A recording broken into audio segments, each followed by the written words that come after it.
Good afternoon, good evening. I guess it's been a long day, so I guess it's 7:03. I seem to think that it's good afternoon, good evening, everybody.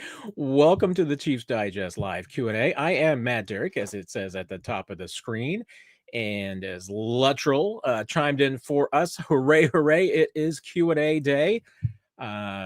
Chiefs Raiders week. It's week 7. We're going into it. Chiefs 3-3 after a convincing 30-17 win over the Detroit Lions. Don't believe we're going to have Nick with us tonight, taking the night off, as he deservedly so, because as you all know, Tuesday's his off day, and he is usually only here as on a volunteer basis on his off day. So I'm always grateful for Nick to be here when he can, and when he doesn't and can't be here, I am all for it, because I know he is having fun and doing something for himself, as he should be doing. I don't have much of a commentary for tonight. Not many updates, not really anything too major. I know there's going to be a lot of questions about Josh Simmons, and I am going to just go ahead and pop that one up immediately. And what I'm going to do later, I will even be using the ticker. I'm going to start trying to do that, maybe to take care of some frequently asked questions and have it throughout, and just some information about what's going on with the team. But really no news. I've been told that we'll probably hear more about the Josh Simmons situation the next day or two, that there will be some update, but at this time, Josh is continuing to deal with personal matter. I'm not expecting him to play on Sunday. I would expect that you're going to see Jalen Moore. The Chiefs have not made any announcement whatsoever regarding that. Our next time to hear anything from the Chiefs officially will be from Andy Reid tomorrow, 11:45 for his press conference. No guarantee that we'll get an update, and I think it's just reasonable at this point to expect that when someone's dealing with a personal matter in professional sports, you just accept the fact that people have lives. People certainly have things going on that they have to deal with in their personal lives, and it's a different time and age. There's a lot of things that can go on in all of our lives. Just hope the very best for Josh and his family. Hope everything is well. If there was anything that I knew that I could tell you, I would, but nothing to tell, at least from the Chiefs side of things. No updates to be given out. So I say, hey, just bear with Josh and his time, and he'll let us know what we need to know and if there's anything that we do need to know. So it's not much of an update, I know. Andy Reid kind of said the same thing yesterday, and I'll stick with what he said, that you're dealing with personal matters. You just take care of it, and that's how it works. So how it works for all of us. So I don't have a lot to say on Josh Simmons tonight other than that, and I'll have Andy's quote on the ticker later. So like I said, I'll probably just pop that up periodically, just because I know that people come in and out during the Q&A and have questions. Just don't want to be too repetitive tonight, and I know that's probably going to be a big one. Maybe I'll add some other answers to the to the ticker as the night goes on.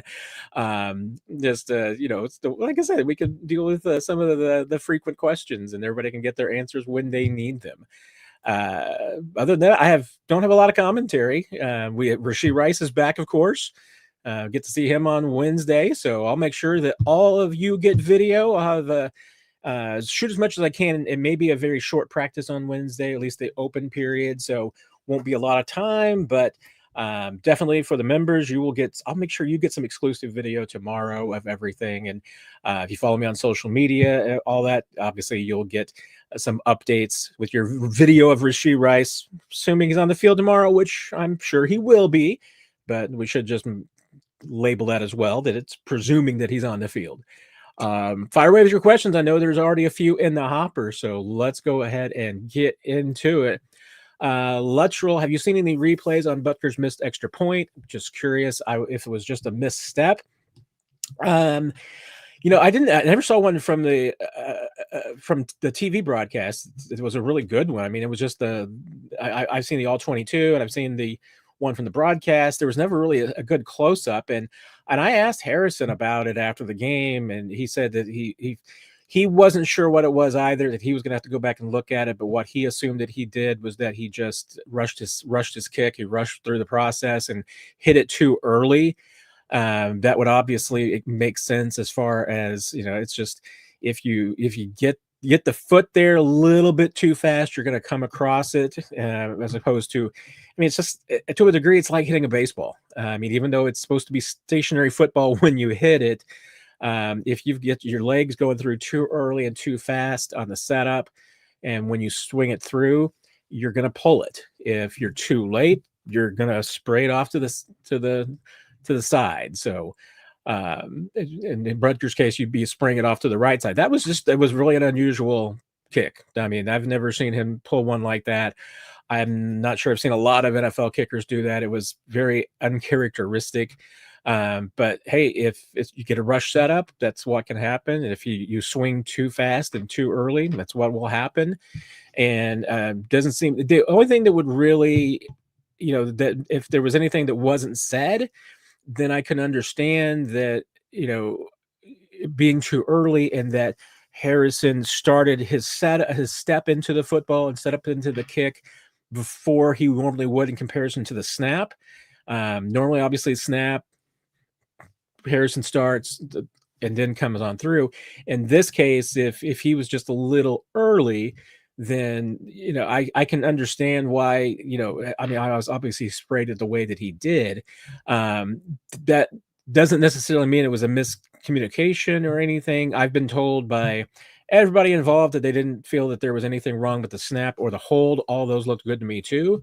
It just looked like it was an uncharacteristic early swing from Butker. And to his credit, the rest of the night, there were, I think most of all those cases were right down the middle. So if that was rock bottom that Harrison Butker's now coming out of with the slump, if that's what he needed to just maybe get it out of his system and move on with the next streak. We know this guy has had long streaks in his past. We know that this guy has kicked out of slumps before.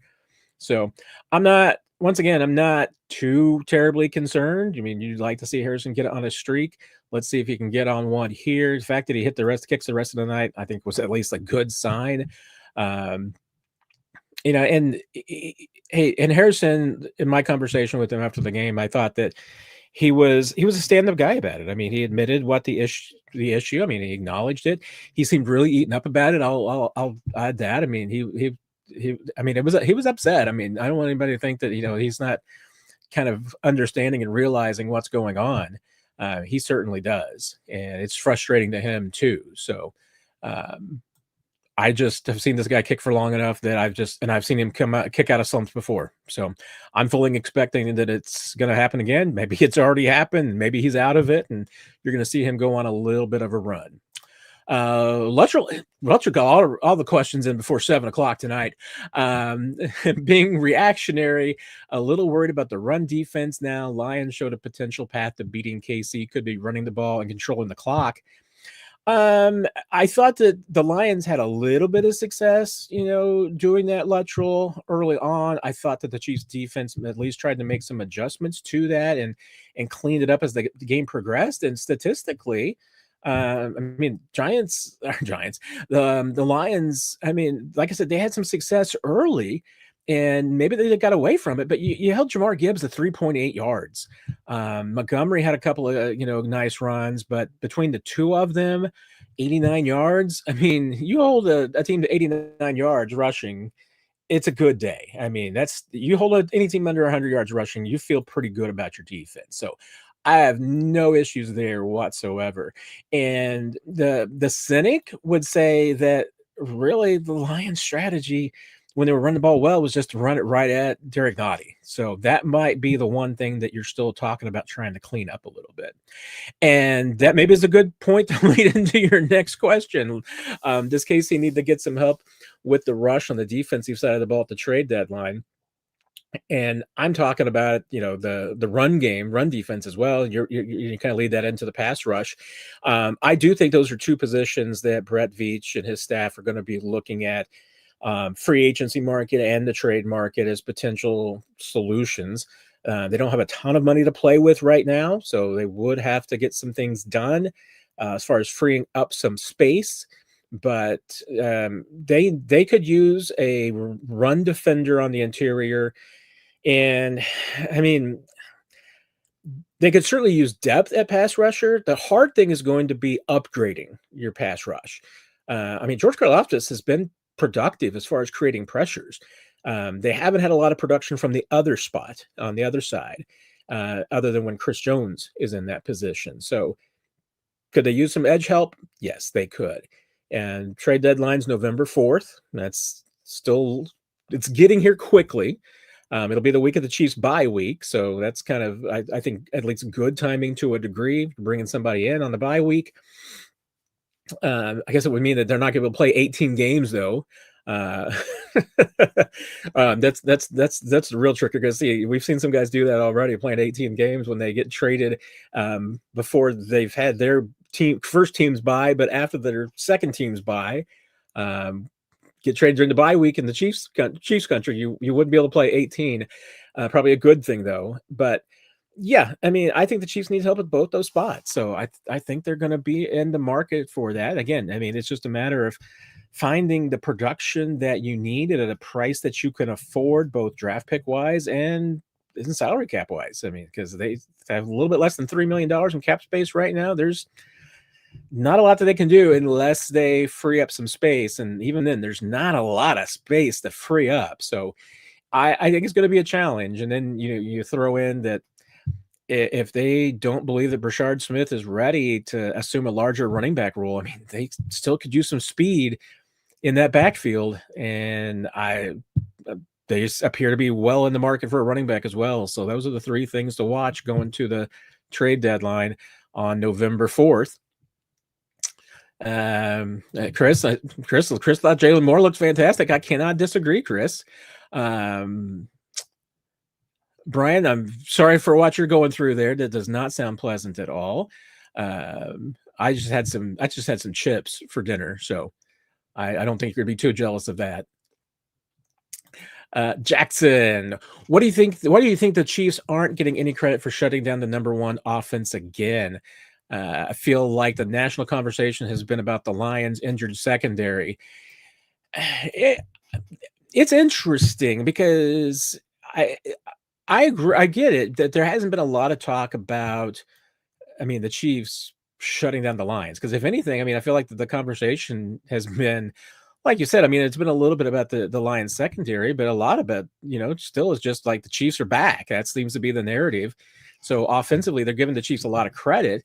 Not as much credit on the defensive side for shutting down the Lions. And I don't know. I mean, the Lions were without their starting left tackle, so they had some issues there too. I think once again, it's just to a degree. Anytime you listen to the national storylines, you're going to get disappointed because they're not going to ramp up with what at the local level. The 30,000-foot view versus what's on the ground is always different. And there's also only room for enough storylines. And honestly, I mean, the Patrick Mahomes storyline, the offensive storyline is going to get more attention. Maybe you're better off with the people not talking about how good your defense is, because the Chiefs have a really good defense right now. They're playing really well. They're getting things done. What they've done to both the Baltimore Ravens and the Detroit Lions, especially, seeing what goes forward. I mean, if the Lions continue to struggle after this game, I mean, if they go back to putting up 30 points a game and everything, and this sounds as an outlier, then I think you'll probably have at least some back credit that the Chiefs had a really good outing that night. But I don't think it's a slight, Jackson. I think a lot of it is just simply there's only so many storylines that you can fit into a conversation, and right now the topic of the week is just how good the offense is looking right now, how good it's playing. Rashee Rice coming back. There's a lot going on. And your second question, Jackson, do you think the Chiefs will ramp up Rashee, or are they ready to unleash him onto the NFL right away?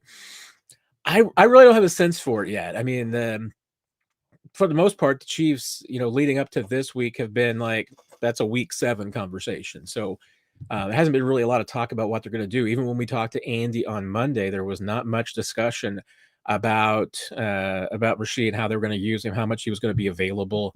Remember, he's going to have to knock off a little bit of rust. I'm certain that there's going to be a little bit of wanting to see how he's just doing in a game like this for the first time, a regular season game for the first time since coming back from the surgery as well. So that's a question. And the Chiefs, like I've been saying, do not need to rush him back. They don't need to throw him out there for 80% of the snaps if they don't want to. They can ease him in. Just giving him a few packages this week would probably be the right way to go about it. Now, I'm still of the possibility that Rashee may force the issue. He might just rack up enough catches and a small amount of work that it's going to be hard to keep him off the field. But given that the Chiefs have a deep rotation right now, that they've got a lot of guys who are playing well, I don't really see a reason not to keep these guys on the field. Now, somebody's going to be sacrificed for snaps, and it'll probably be mostly Tyquan Thornton. I still think you're going to see him on the field because the Chiefs will want to push the ball downfield. He and Worthy are the two guys that you'll want to use in those situations. But I don't know. I'd be surprised. 40 snaps is probably my ceiling about where I would think that Rashee could play this week. I think he'll play less than that. I mean, if 20 was his ceiling, I think I'd be surprised. So I would fit him into the 20 to 40 snap category. I mean, I know that's a pretty wide range, but that's where I think he would end up falling this week. And knowing Rashee Rice, that's the crazy thing is that, I mean, you give him 40 snaps, he might still get 100 yards. I think Rashee Rice is going to be really, really good. I mean, he might need some timing and just some time to knock off the rust. So maybe there's going to be some things that he just needs to work on and get cleaned up and get ready before he really rocks and rolls. But I think Rashee is going to have a really good back end of the season. Chris, not for Nick tonight, I'm sorry. Who are the 4 teams on your Mount Rushmore for being the worst run NFL franchises in 2025? Oh, well, and me, I've always have my philosophy that the NFL has at any point in time 8 teams that do not know what they're doing, and haven't updated that one recently, so we can run through that real quick. Some of them are really easy. New York Jets might be number 1 with a bullet right now. Jets are perennially on that list. The Dolphins have not, but they're close. I mean, at 1-5, I may have to go ahead and just put them on the list anyway because let's go through it because, like I said, I haven't done this in a while yet lately. So let's put a pin in the Dolphins and come back to it. I will probably have them on the list right now. They definitely belong there. So we got the Jets. I mean, Mike Vrabel is taking care of New England, so they're not on my list right now. Cleveland is perpetually on this list. There's a cynic in me that wants to put the Bengals on that list, but they have not been of late. I'm not going to put them on. Cleveland absolutely is on the list. Baltimore 1-5 not on the list. They're just a team in a nightmare season right now. Can't do that to them. Tennessee, I'm gonna put an asterisk next to them right now because I mean they're a team that I could potentially take off the list because I actually think that they're moving in the right direction. They just have a colossal way to go. Although Amy Adams-Strunk might get them on that list all by herself. Jacksonville has been on the list. I'm still not convinced that they need to come off the list yet because I'm still not enamored with that organization. But then again, I mean, they've made some moves, but I'm going to put a pin in them as well. So I'm sorry. I mean, I don't care about bringing in Tom Brady. I don't know. No, Mark Davis is still calling the shots, and Mark Davis knows how to run a women's basketball team, though. He knows how to run a WNBA team. How does he not know how to run the Raiders? I have no idea. But the Raiders will still be on that list. Can't put the Chargers or the Broncos in there. Oh, the New York Giants are number 2 with a bullet. The 2 New York franchises may have 2 of the worst ownership conglomerations in the NFL. Just both make terrible, terrible decisions year in and year out consistently. You know what? I mean, the AFC North looks so good right now. Washington with Josh Snyder now. I mean, I don't really have him in Josh Snyder. It's not his name. I can't remember his last name, but Josh, what's his face? He's he's been a fine owner. I mean, they're doing okay. I mean, Dallas technically is always on the list, so Jerry's just a mess. And I mean, haven't won a playoff game in 30 years, so they're going to be there. Tell you what, New Orleans is working on it. They're trying hard to get there. Really, really hard. Arizona has been on that list. Let's see. 1, 2, 3, 4, 5, 6, 7, 8, 9, 10. Got 10 on the list. So there's 1, 2, 3, 4, 5, 6, 7, 8, 9. It's tough. I mean, they just fired their coach, so I am going to go ahead and take that pen off and leave Tennessee on for now. But man, they're low on the list. I tell you what, I mean, it's 6 games in. I'm not ready to buy in completely yet. Man, I'm really close because, I mean, I love Ryan Poles. I don't think that Ryan Poles is terrible. I mean, they may have a coach now. They may have a quarterback. They're doing the right things. Yeah, you know what? I just, I guess, you know, this, I could be in a mood. I could, you know, maybe later I would feel differently, but I'm going to lock these in as my 8. And let me know. I mean, hey, tell me your Mount Rushmore. You don't have to go to 8 like I do, but I got the Jets, the Browns, the Titans, the Raiders, Giants, Cowboys, Saints, and Cardinals. I mean, some of these teams aren't terrible right now, but they're consistently have issues. And usually, if you're a bad team and you're on my list of 8, it almost always starts at the top. I mean, it almost always starts with just bad ownership. It can be that, you know, you've got just some bad people running the organization right now. I mean, there for a while. I mean, and maybe I'm giving the Texans a little bit of the benefit of the doubt because I'm always hard on the Texans for some reason. I don't know why. That organization just doesn't impress me from top to bottom. Just seems like they always seem to make the wrong decisions. But I mean, at least they're not as terrible as some of the other organizations. So they pull it together periodically and they have their moments. But all these others, I mean, in New Orleans, not really. They have a lot of smart people. They just need the just clean house. I mean, I'm not talking even like general manager and that kind of thing. They just need to have a season where they finally just reset the salary cap and reboot the entire organization financially, because they've just been trying to get out of salary cap double hockey sticks for years, and it's just, you know, just bite the bullet, just do it once and get over with. And they're almost there now, but they can't find a quarterback now, so that's a problem. And they don't have a coach that's can work with a quarterback, so that's been a problem. So that's my list. The Giants and the Jets are just 2 of the worst run organizations you're ever going to find. And there's some bad organizations that still win. So that's why I'm like, I kind of want to put Cincinnati on there because they're just a terribly run organization, but they're winning because they got a quarterback. So, you know, I mean, that helps. But, you know, and that's the other thing. I mean, the one thing about bad organizations is that there's not a lot of consistency. So you're usually going through general managers, which most of these teams have been. They're going through coaches, which all of these teams have been, and just make bad moves. I mean, I'm not convinced that what Mark Davis is doing in Vegas is going to work. I mean, might be that Pete Carroll is behind the times. Might be that Tom Brady doesn't have any knowledge and player personnel. We don't know. We're going to find out.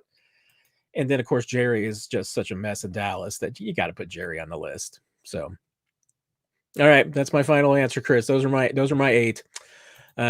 Jets, Browns are so terrible. Titans, Raiders, Giants, Cowboys, Saints, and Cardinals right now are my evil 8. They're not really evil. They're just the terrible 8. So, Alex, doesn't seem like Breece Hall is going to be a Chief. The real downside to the Breece Hall is that, and the only downside for the Breece Hall conversation is largely that you'd be giving up a big draft pick for a rental player. I mean, the Jets don't have really any incentive to give him away for free. This is a guy that could end up getting a pretty decent, you know, free agent contract, and your pick that you would get back for losing him. at best a third, maybe a fourth at worst. So I'm not giving away, I'm not giving away Breece Hall that for less than that. I mean, I think if I'm going to trade him, I'm going to trade at least, it has to be at least a third. Love to get him more, and if you can get a bidding war, because there are a couple of teams that want running backs. I mean, Chargers are a team that want a running back. There's a few others. Um, I mean, if the Jets give away Breece Hall for anything less than a third, then they're also belong on my terrible list. I mean, you got to get something back for that guy, and if you don't, hold on to him and get that back with the compensation pick. So that's why and the only reason I say it's a hard thing is just that the Chiefs, they've made some moves to get with some future picks, so they need as many draft picks as they can get a hold of. They don't need to be giving away more, day two picks. And I say more, I mean, I think they'd still have all their day two picks for the next few years, but they've let go of some draft picks going forward, and they don't want to be giving up day two picks, especially for a rental player. If you're trading for Breece Hall, you're also probably going to try and sign Breece Hall. That's what a team is going to want to do if they're giving up a decent draft pick for him. And again, I mean, that's the challenge. Do you want to pay a running back that much money? That, I would have some qualms about that. That's why I like Rashard Smith. I mean, I think he's got a great skill set. He's got a lot of speed, and he's affordable. Breece Hall's a good player and more readily developed. Absolutely. No dispute there.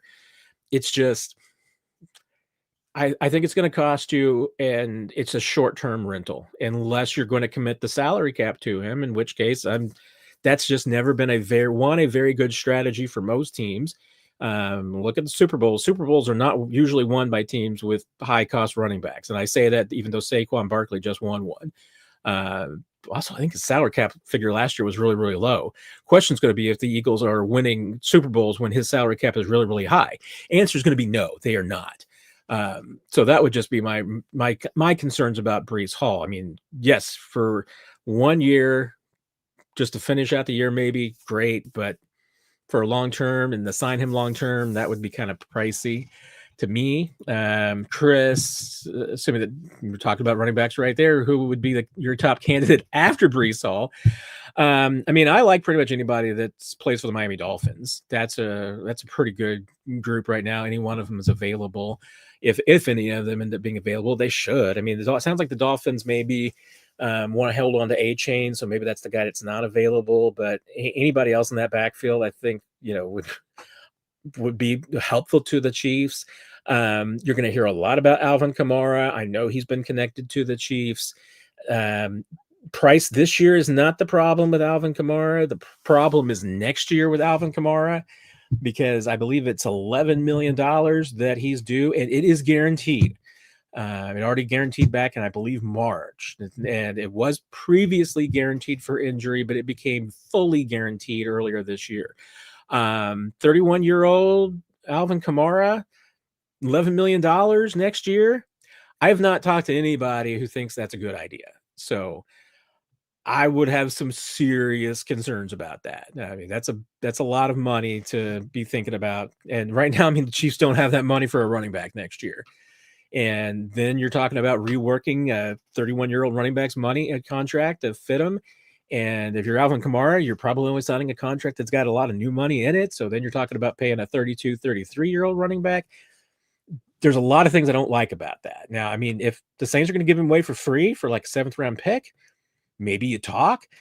But that money that Kamara is guaranteed next year just terrifies me. And I get it. I'm a little bit of a financially frugal when it comes to my salary cap money and what I'm willing to give away. So that's just why I'm just not excited. I get it. I get what Kamara could look like in this Chiefs offense, but I just have some concerns. I've got some concerns. So,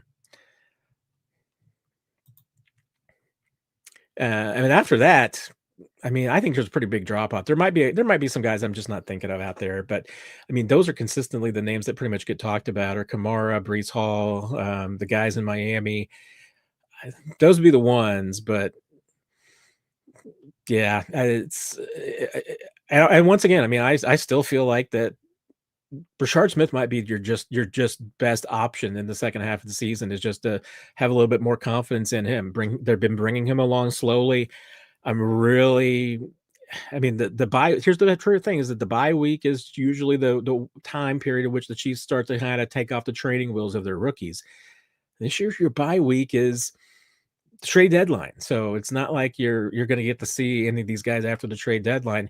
I would be very interested in seeing Brashard Smith get his hands on the football in the backfield in the next few weeks, just to find out what you got, and if you really feel like you need to go out and uh, get a running back. So let's see, where I did my usual thing where I lose my spot, everybody.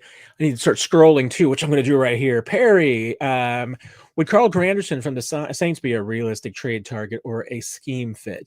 Nick would be the scheme fit guy, and I seem to recall that I think he was a decent fan of his in the past. Obviously, there's some red flag issues there with Granderson that I think you'd want to just make sure that you're comfortable bringing him in.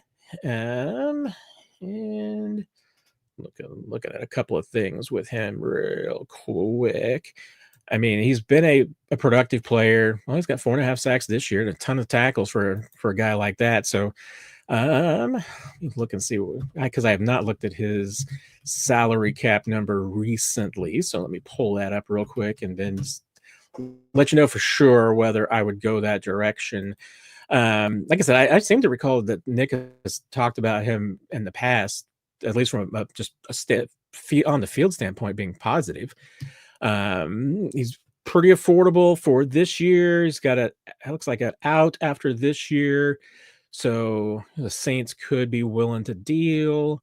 I mean, he's got money that becomes a little bit of money that becomes guaranteed next year. But let's see.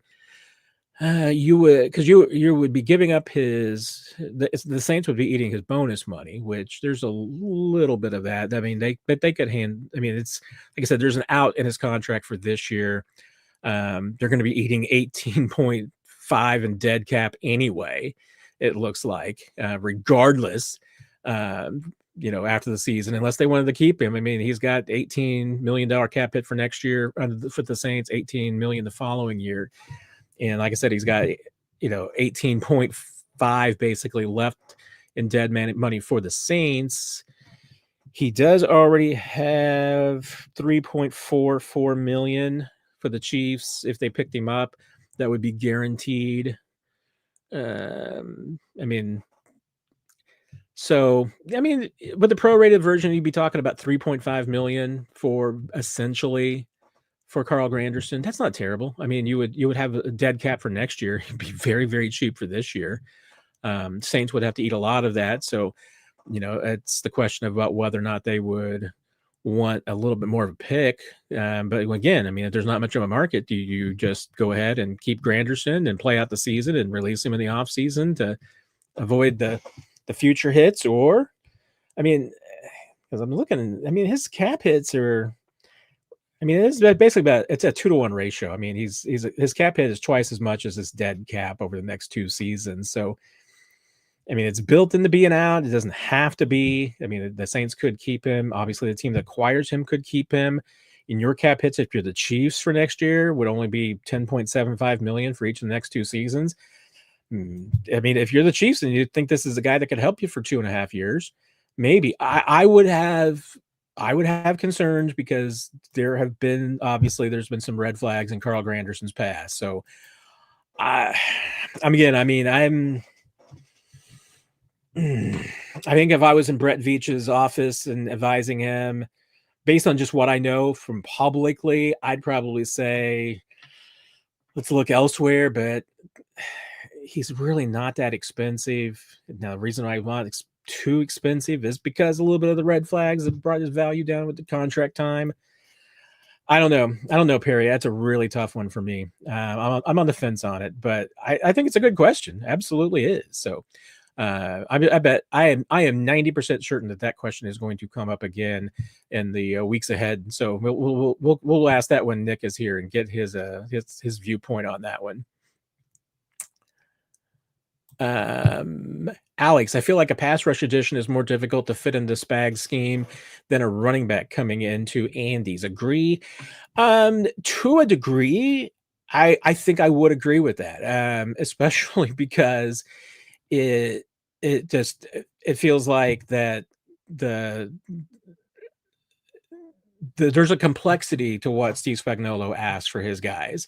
I mean, Andy does the same thing on offense, but it's a much more difficult thing on the offensive side, I think, for receivers than it is for running backs. Now, that being said, who are the running backs who have popped in midseason and, been strong for the Chiefs? I mean, they have made some midseason additions that haven't been fantastic. Now, they've also been older. So that's why, I just... I'm sorry. Once again, I'm trying to multitask by talking and reading at the same time, and I'm terrible at it. So I'm trying my best, though, guys and gals. So I'm trying to make sure that I'm not missing anything too good. But I don't think it was 15 minutes. It could have been, but you know what? I'm going to clock that. Clock that later, Pano, and see if I did the 15 minutes. And you're right. And Nick would absolutely lose it if he was here and I was talking about something for 15 minutes.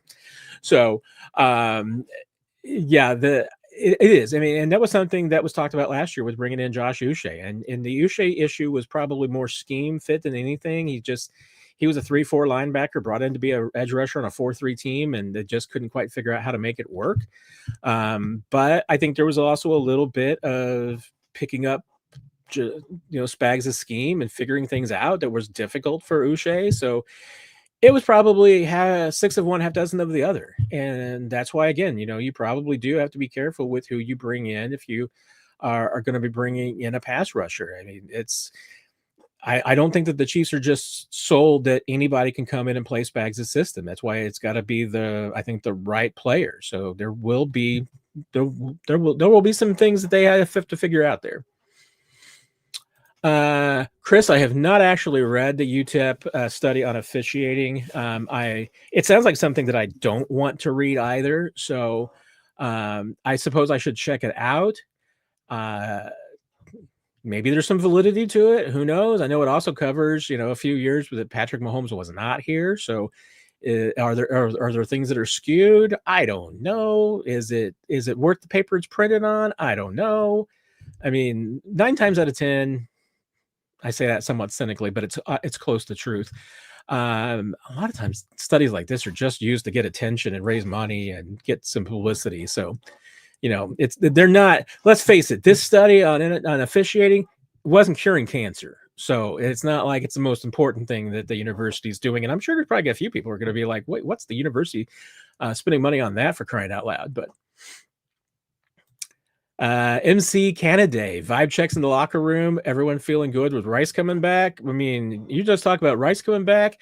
That locker room could not be more excited about that. I mean, everybody's excited about that. Even guys who are going to lose playing time seem to be excited about that. They are ready for Rashee Rice to come back. Jesus says 3-3 ever felt this good. I tell you what, I was having this conversation on Sports Radio 810 today with Seren Petro. I mean, how many people took the Chiefs to be 4-2, 3-3, 2-4 after 6 games with the schedule that they had? There were a lot of people did. I mean, especially national folks. There was more than a few 2-4s out there. That might be some of the people who were also on the Chiefs dynasty is overtrained that are jumping off that one now. But even locally, I mean, I had some discussions where 3-3 and 4-2 was considered a fine place to be after 6 games. The way you got there to 3-3 is the only thing that's, I think, annoying to some people, frustrating to some people. But no, I mean, 3-3 is fine. And I still believe the way that this offense is coming together, the way that the defense is playing. If you told me that the Chiefs only lost one more game the rest of the way, I would not be stunned. I mean, I think that this team is certainly capable of that. I'm not predicting it, but I think they're certainly capable of that. Steam and Demon living in Titans broadcast area. They always play at noon. No Chiefs on TV this weekend. Thanks goodness for the red zone. Yeah, I feel you, Steam and Demon.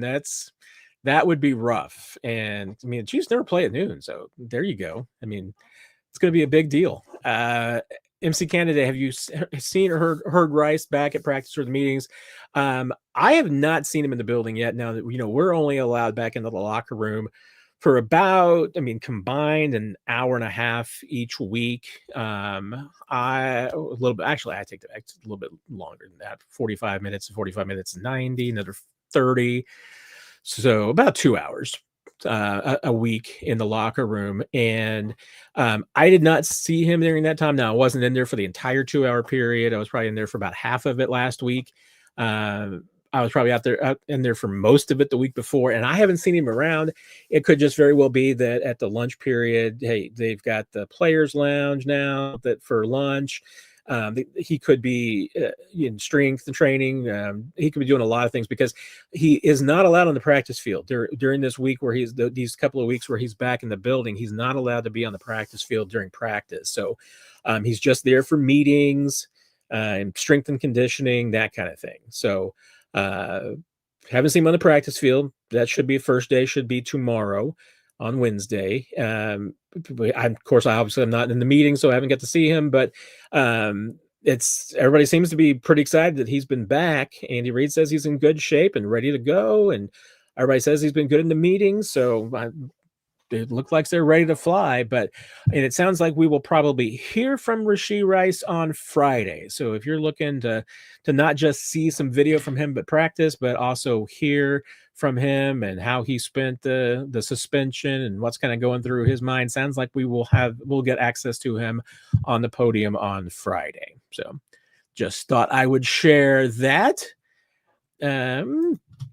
Sean, I need to know how Gray got stuck blocking Aiden Hutchinson one-on-one for that long. Who thought that was an okay matchup? I haven't looked at that matchup specifically, Sean, to see how many times or for how long that Noah Gray was matched up against Aiden on that one. That would be a rough matchup. There's no doubt about that. But that's what teams are going to try and do. It's if you can find a mismatch, as a defense, that's what you're going to do. So if you get a chance, I can see why you would take that and go after it. I need to look at that specifically. So I don't know. I haven't seen numbers like as far as how many times I was matched up. It wasn't something that jumped out at me. So I guess maybe Noah held his own a little bit. But that's what teams do. I had this exact same conversation. I remember it was one of my the memories that stands out. It's not the exact same spot, but it was one of my moments of courage. My first year on the Chiefs beat was asking Andy Reid, how does Justin Houston get matched up on who was the Steelers receiver? Antonio Brown. There you go. How did he get matched up on Antonio Brown 50 yards downfield late in the game? And Andy Reid was just like, yeah, they got us on that one. That's what teams are trying to do. So you can get your guy in the right place. That's what you're going to do. Everybody's trying to scheme their guy to be able to make a play, whether it's offense or defense. Aaron, what's a good comeback or response to all the social media comments that the Chiefs get preferential treatment from the refs? I don't know. The best thing I can come up with would just be a crying towel.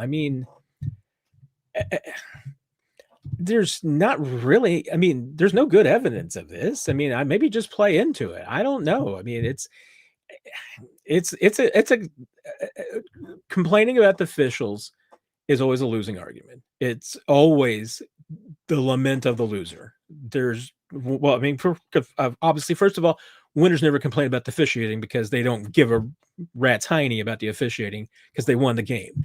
But it's a losing proposition. If you lose because of, was there an egregiously bad call in the Chiefs Lions game? No, there was not. It's like, show me the egregiously bad call, and you could go back and forth on that one all day. But I've said this for many, many years. Bad calls go both ways.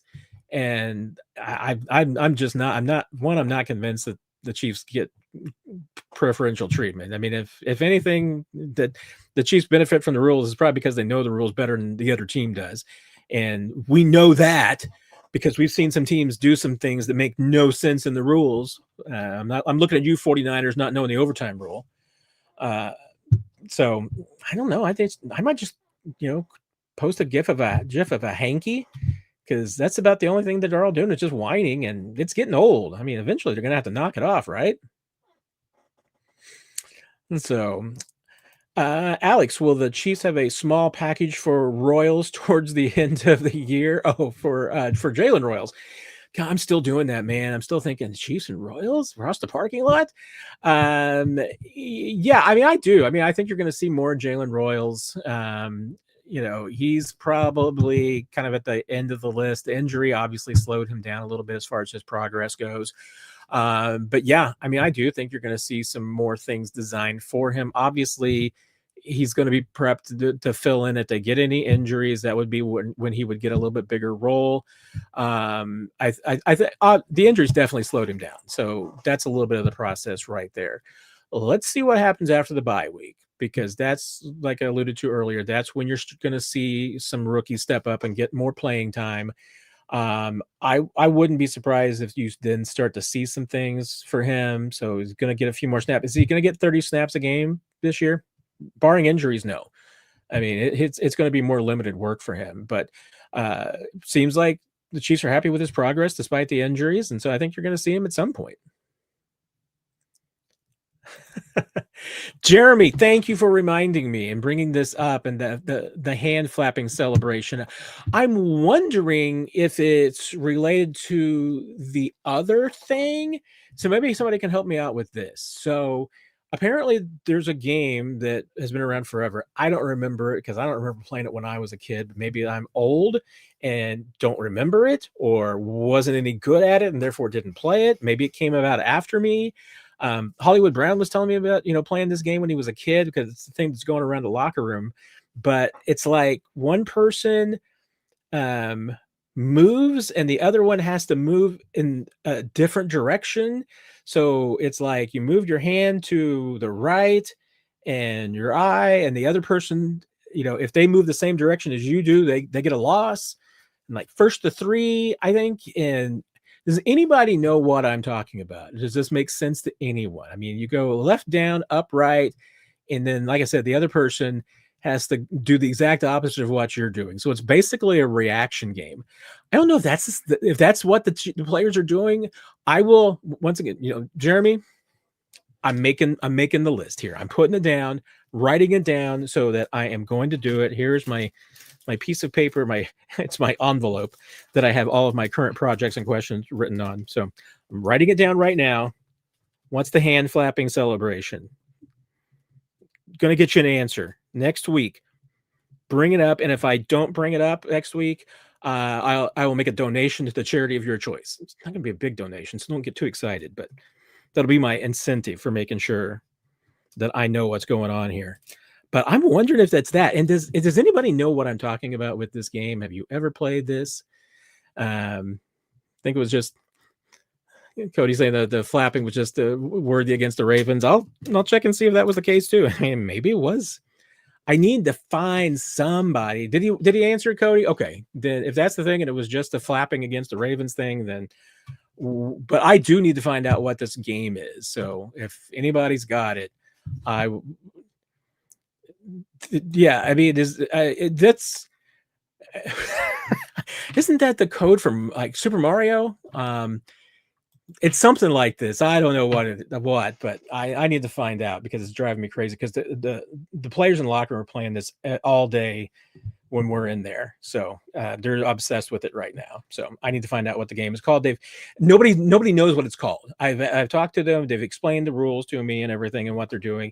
And then when I ask them, like, where it came from, I've gotten like 3 different explanations, but nobody has told me what it's called yet. So if anybody does know the name of it, you got to let me know. So Brian, since defensive end would break the bank and cost picks, do you think Merritt could get Tariq Woolen back to form and Justin Reed? Pass rush is going to have to wait for the draft. interesting questions, but I honestly, I mean, I don't think the Chiefs are interested. I mean, those just seems to be two spots right now that they are really pleased with, and don't feel the need to, invest any draft picks in. I mean, and Justin Reed's got a lot of money still left in his contract, so I don't think that would be I don't think it would be a fit either way cap wise with the Saints to bring back Justin Reed. So Woolen, I have to look at the numbers, but I'll be honest. I mean, I've not gotten any indication that the Chiefs have any interest in adding a corner or a safety. They really are happy with where they're at. I mean, it's notable, I guess, that they're not playing Christian Fulton right now, even though he appears to be back fully healthy. Najee Johnson certainly seems like he could be ready to return in any moment, but they don't seem to be in a rush to bring him back from injured reserve. So they seem to be really happy with what they've got. I mean, especially at safety. I mean, they feel like that they're pretty loaded at that spot. So I don't think that they feel the need to put any money or draft picks into that spot. I still think corner is a depth concern, but then again, I mean, if you're not playing Christian Fulton and Najee Johnson, and you got those guys that could be coming back, that is some depth, and I'm not convinced that whatever you could bring in is going to significantly be better than that. So let's just see what happens, Brian. But I think they're going to look from other areas. I don't think the secondary is a big concern for them as far as looking for some additions. Nikki, do you think Butker slipped on the first kick? He was practically horizontal. He's told me he didn't feel like he slipped. I mean, I thought, that again, he was just being maybe inconsistent with his follow through, which is something he's been doing. I mean, he was trying to get away from going down to his knee, but he has had some kicks where he has been going down, and it looked like he did that again. I'd have to go back and look at it specifically, Nikki, and see if it looked like he slipped. I mean, he told me he didn't feel like he slipped, that he just was early and swung too fast on the ball. And I haven't got to talk to him since the replay. So probably he's not usually in the locker room during the week. So I will probably not get to see him again until after the game. But I'll try and bring it up and see what he thinks. Flynn, since Brownlee cleared waivers, do you think he will be re-signed to the Chiefs practice squad or sign with another team? I would not be surprised if he is brought back onto the practice squad. I know that there was some consideration that there are other clubs who might be interested in him, at least at the beginning of the season. That was one of the reasons why, they did keep him on the 53 rather than put him on waivers and try to bring him back on the practice squad. It did keep that depth. Now, obviously, we know that the injuries and suspensions were another reason. But I mean, they like Jason Brownlee. He knows the offense. I think they would like to keep him around. They got some other guys in the practice squad that they like too. It's going to come down to numbers a little bit. You're only going to keep so many receivers around. I think they actually could use one more on the practice squad to be okay from just a depth standpoint and from a scout team standpoint. I think they would be okay with that. It's going to be up to Brownlee, though. I mean, he may want to see what's out there and to see if there's a better spot for him, a place where either he can get a spot on a 53 or he can sign with the practice squad that maybe has a better path back to the roster. Obviously, he's going to have 7 guys in front of him in Kansas City, so it's a tough spot to be in. If there's a team that's only got 5 wide receivers and you can be the 6th guy in the practice squad, might be a better place, and especially if playing time is your number one consideration. And he's a young guy still, so playing time might very well be still his primary. Yeah, Brian, I have not seen anything like that. I mean, when I was talking to Harrison the other day, certainly, I mean, not that I think I would notice if his knee's swollen. Now, remember, I mean, he's wearing gear out there. I mean, so he's going to have wraps and everything like that. So that could be the sign, but I've not heard or seen any indication that there's an injury of some sort or he has any knee issue. And Marion, maybe a Riza Butker timing thing. Everybody involved in it says that no, that there's not an issue with the holds or the snaps, and that goes for Dave Toub too. He's absolved them of any responsibility, and I've asked everybody involved if there feels like that there's any issues there, and they do not. So at this point, it seems with Butker, everybody's on board with the fact that he's just in a slump and just in kind of a rut. And, hey, does it have to do any criticism with the off-field activities? I don't think so, Darren. I think it has everything to do with making kicks. Missing extra points. I mean, and that's one thing that Harrison has been kind of his bugaboo his career. I mean, you should be 98, 99% on PATs, and Harrison's like 95%. Now I say all of this in the fact that, he is still like one of the top 3 all-time accurate field goal kickers, even with his struggles of late. So that's why you're going to stick with him and go with it. But no, I don't think so, Darren. I mean, I know that people on both sides have their thoughts, and people on one side, when Harrison is struggling, make their jokes, and when he's playing well, people on the other side make their jokes. So I don't think it has anything to do with that. I don't think his struggles have anything to do with that. I think it's just, hey, when you make kicks, everybody loves you. When you don't make kicks, seems like nobody likes you. That's the perils of being a field goal kicker. But the perils of being a long snapper are even worse, because I'll tell you what, James Winchester, anybody like him has one bad snap, and that can be the end of it for a long snapper. So their leash is even shorter. But nobody, like I said, nobody seems to have any issues with anything in that chain right now. They just say Harrison's in a slump. Brian expected San Francisco to jump all over Brownlee. Did he really clear waivers? He did. So it wasn't a cost thing. So, and it's just maybe a team's just not ready to put him on their 53 right now. They would like to, I'm sure another team, if they were to pick him up, would love to get him on their practice squad first and have him work there for a little bit before they put him on the 53. But I know, like I said, I was told before the season that if Jason Brownlee was put on waivers during the cut down to 53, he probably would not clear waivers. In season's obviously a little bit different, so we'll see what happens. I would assume that the Chiefs would be interested, but he might not be interested. That absolutely happens when guys end up in that situation. Aaron, I had the question earlier, and you probably heard me just talking about that. I just hadn't gotten to this one yet. I'm going to put it on the list about checking it out. I'll try to peruse it. I haven't seen how many pages it is. We'll see if I can read it, but then we'll have to see if I can make sense of it. If it's too much, if it's too many statistics over my head, I took a Stat 31 class at Mizzou, but I did not perform well, and 2, I don't think that some of the terminology that we used back then is the same terminology that's being used now. So, and I think my TA even made up some interesting phrases that didn't exist, because when I used them in front of people that do math, they kind of made fun of me. So I'm not sure I got the best. I'm not sure I got the best education on that class. I'm just saying. Jesus, thoughts on the linebackers? They are playing the run great. I tell you what, I mean, I know that people have their criticisms and concerns about the Chiefs linebacker group, and Nick Bolton is always going to be a target for his pass coverage, which I actually think has been better this year. But I think Leo's been playing great. I think Drew's been solid. Always concerned about Drew. He's been banged up of late. He's had some little dings here and there, worrying about the speed at his age. But so far, I think he's been playing great. I don't have some serious issues there. I have some depth issues. I want to see, Jeff Bossa more. Maybe they'll come out later in the season. But at this point, I mean, you're really not taking any of those guys off the field. I mean, Bolton is going to be your quarterback, and he's going to be out there almost virtually every snap. Tranquil is your backup for Bolton too, and he's not going to be out there every snap, because you are going to take him off the field, and Leo in some sub packages. So there's not a lot of snaps for the backups, barring any injuries. So we haven't really seen a lot of Cochran or Bossa. Would like to see some things, put in there package wise for them, even though Boss is still, I think, a little bit raw.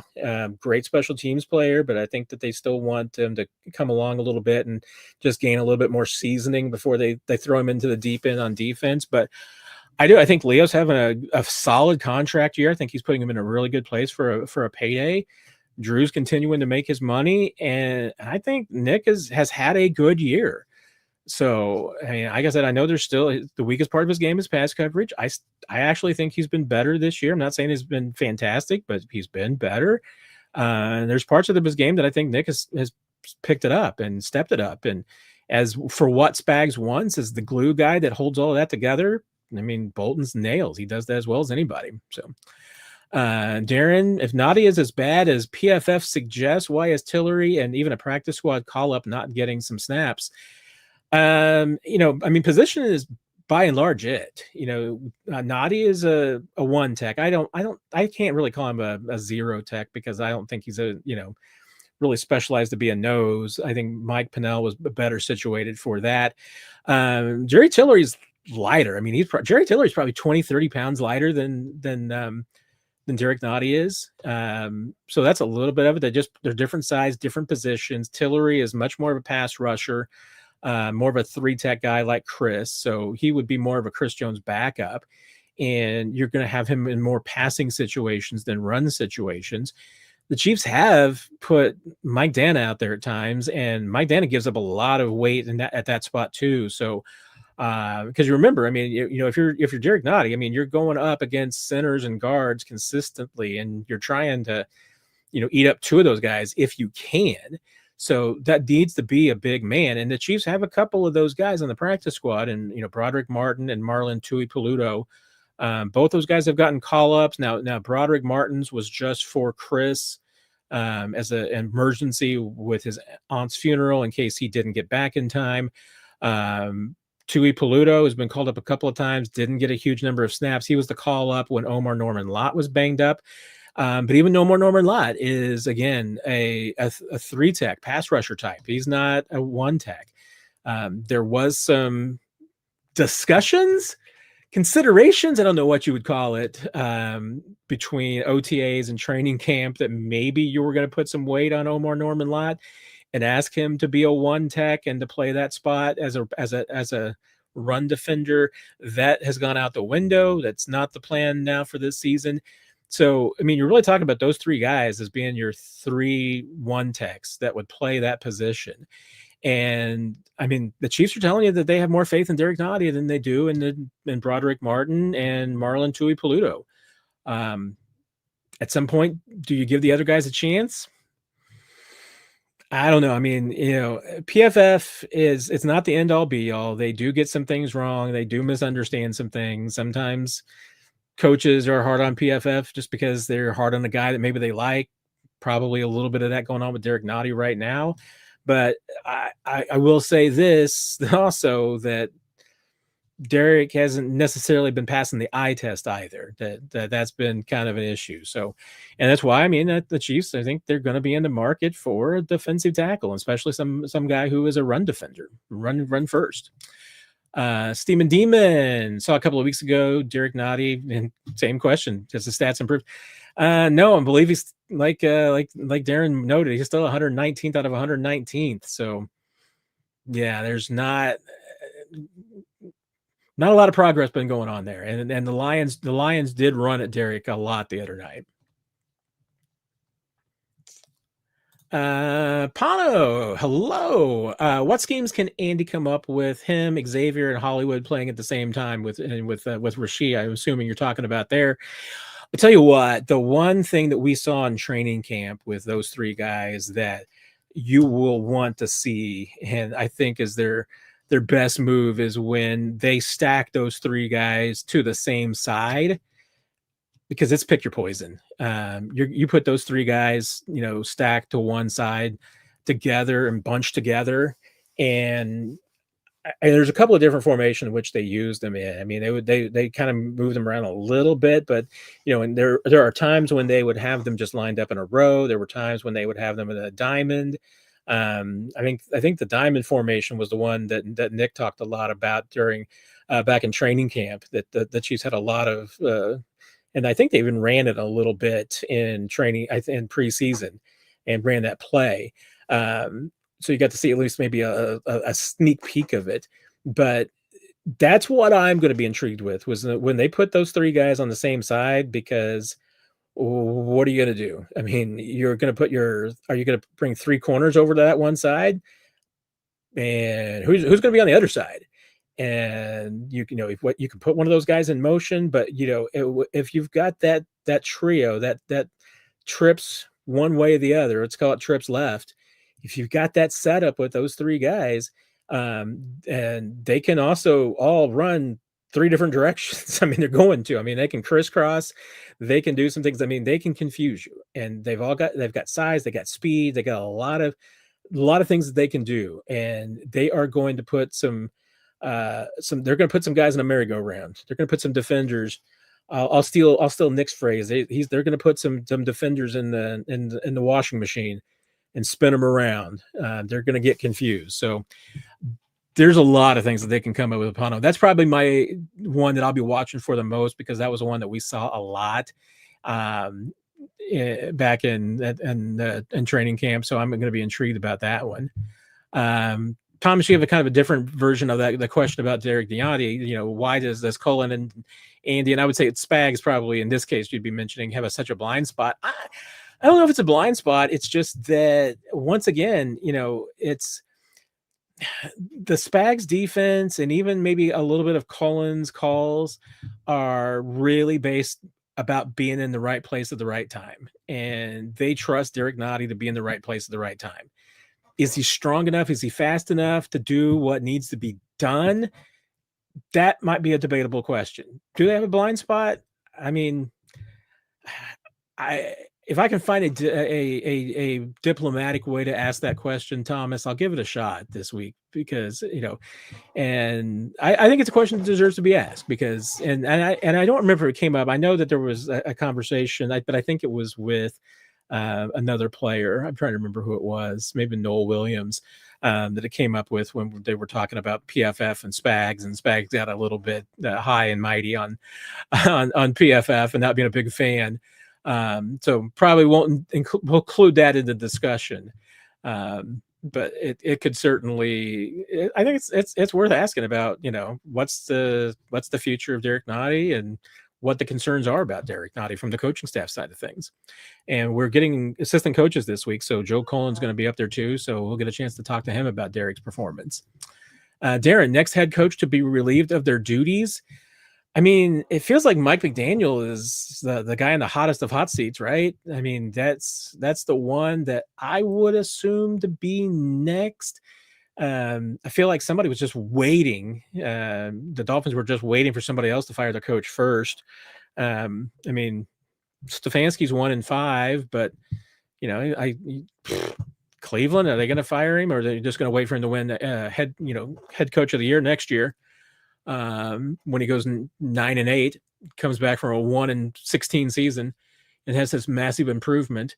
I know I haven't heard much about anybody calling for anybody's head in New Orleans. I know Dallas already is ready to chase and run off Brian Schottenheimer, but that's not happening. And Jerry does not buy out coaches, so don't think that's happening. I mean, my bet would be on Mike McDaniel, because that's the one that just seems like the dumpster fire that has not been put out yet. So we'll see what happens.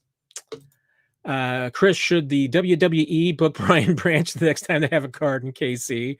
Hey, I'm sure it'd be a nice paycheck, and it would be a good show and get some good booze. So why not? And I guess he's looking for some action. I mean, you could probably get Juju out there too. So maybe they can have a rematch. Steeman, have on my list Texans because of the ghost of Bum Phillips and the Chargers going away to the Chargers. Neither Dan Fouts or Marty could stop the Chargers from charging. This was my Rushmore 4 Evil 8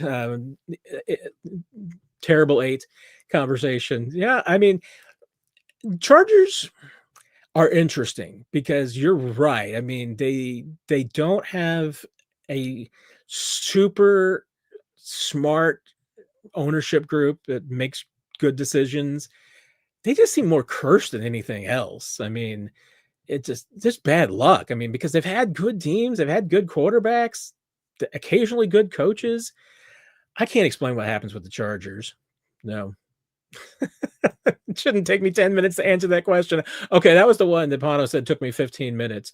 Jets, Raiders, Titans, New Orleans. Hey, that's a legitimate answer. No, I did have the Jets on the list, Brian. Jets and the Giants were both on there, so don't worry. And I know it was 8, but instead I went with 8 instead of 4 for my Mount Rushmore for my 8 teams that at all times that don't know what they're doing.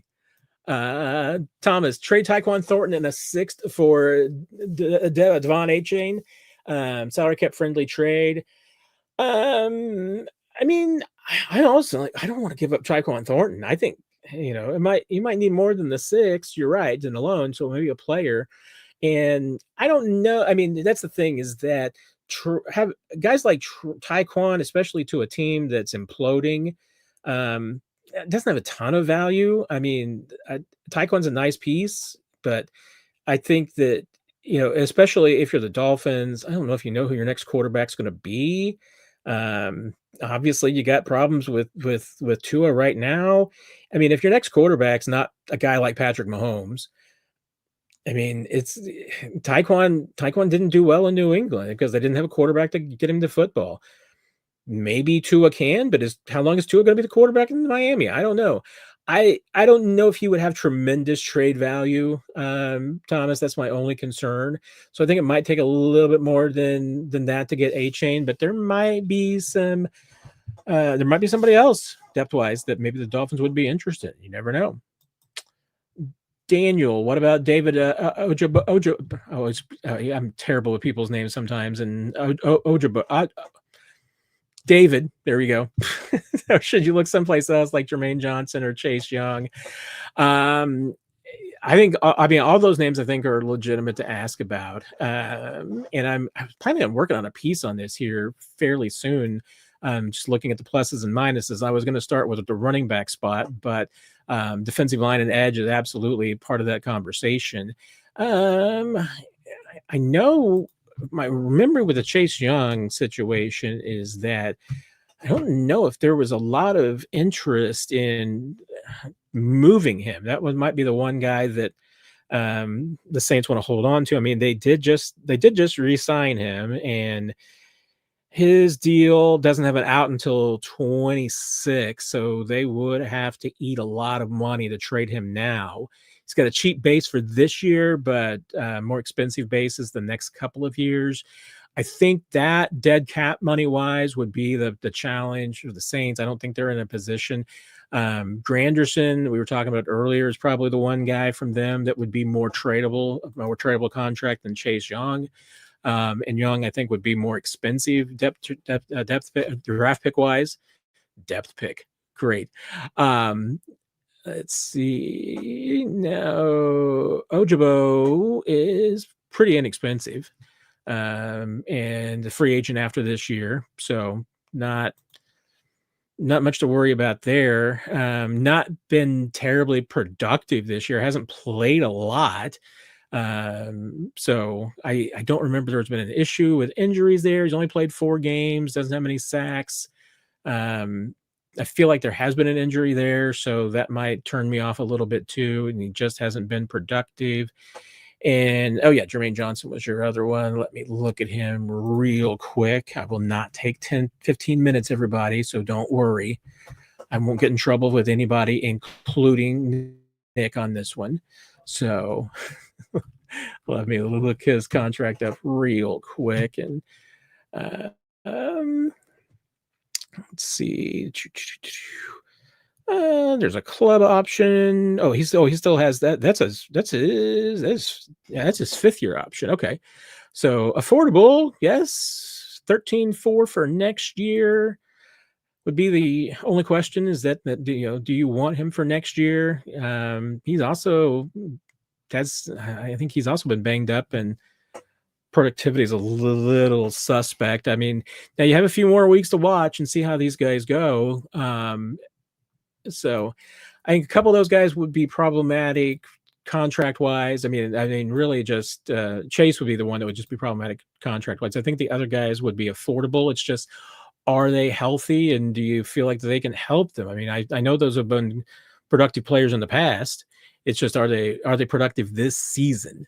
So we will work on all of these things, including my timing. Since even Nikki's telling me I need to get the timer out. So, and I know I have been discussing it. I'm going to explore it for next week to have the clock on me next week. We'll see what we can come up with there. Pano. Brees Hall has had an injury in the past.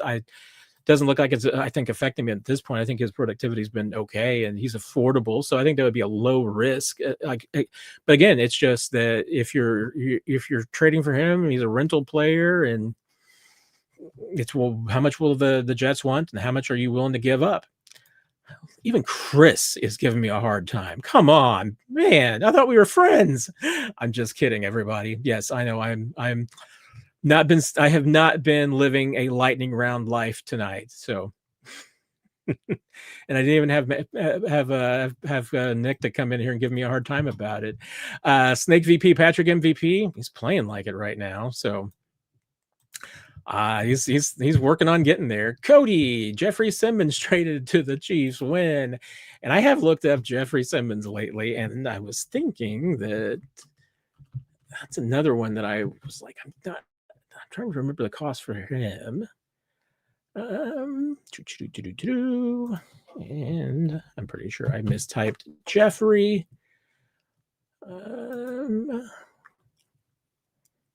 Jeffrey Bossa has ruined me for typing Jeffrey. It's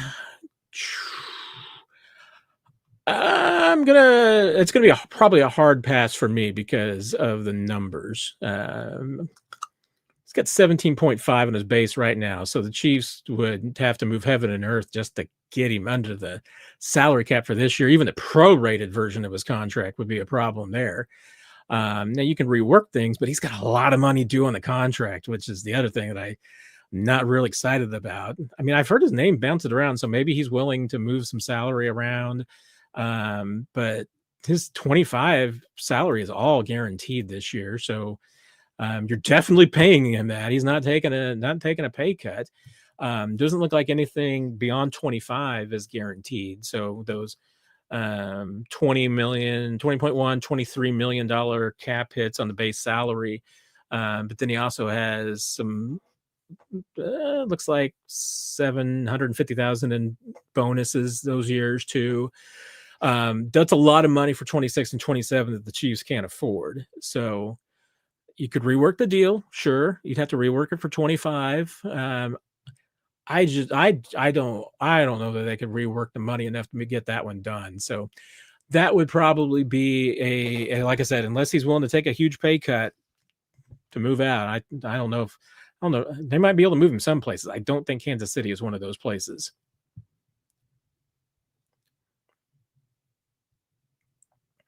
Wow, Thomas, you're picking on Eli. Oh, please, just.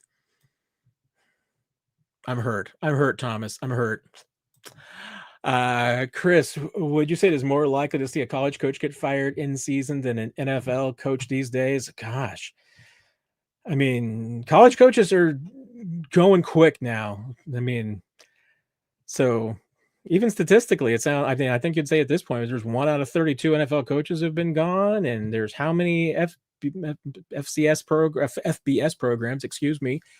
130, 140, 150 is it now? And they've already been like 5 of them gone. So I guess about even, but maybe there's more college coaches that have been gone than I'm thinking of. But yeah, colleges have got shorter leashes, and and some of it certainly in the NFL. I mean, there are teams like that.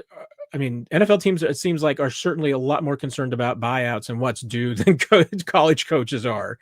Because I don't know if there's many NFL teams that would fire James Franklin with that kind of money that he's got due on his contract. I mean, and secondly, NFL contracts, hardly anybody gives out some of the values that colleges do. Colleges give like these 10-year contracts that have got ridiculous buyouts to them, and NFL coaches, I mean, it's 3 to 5 years, and usually the buyouts are a whole lot less than that.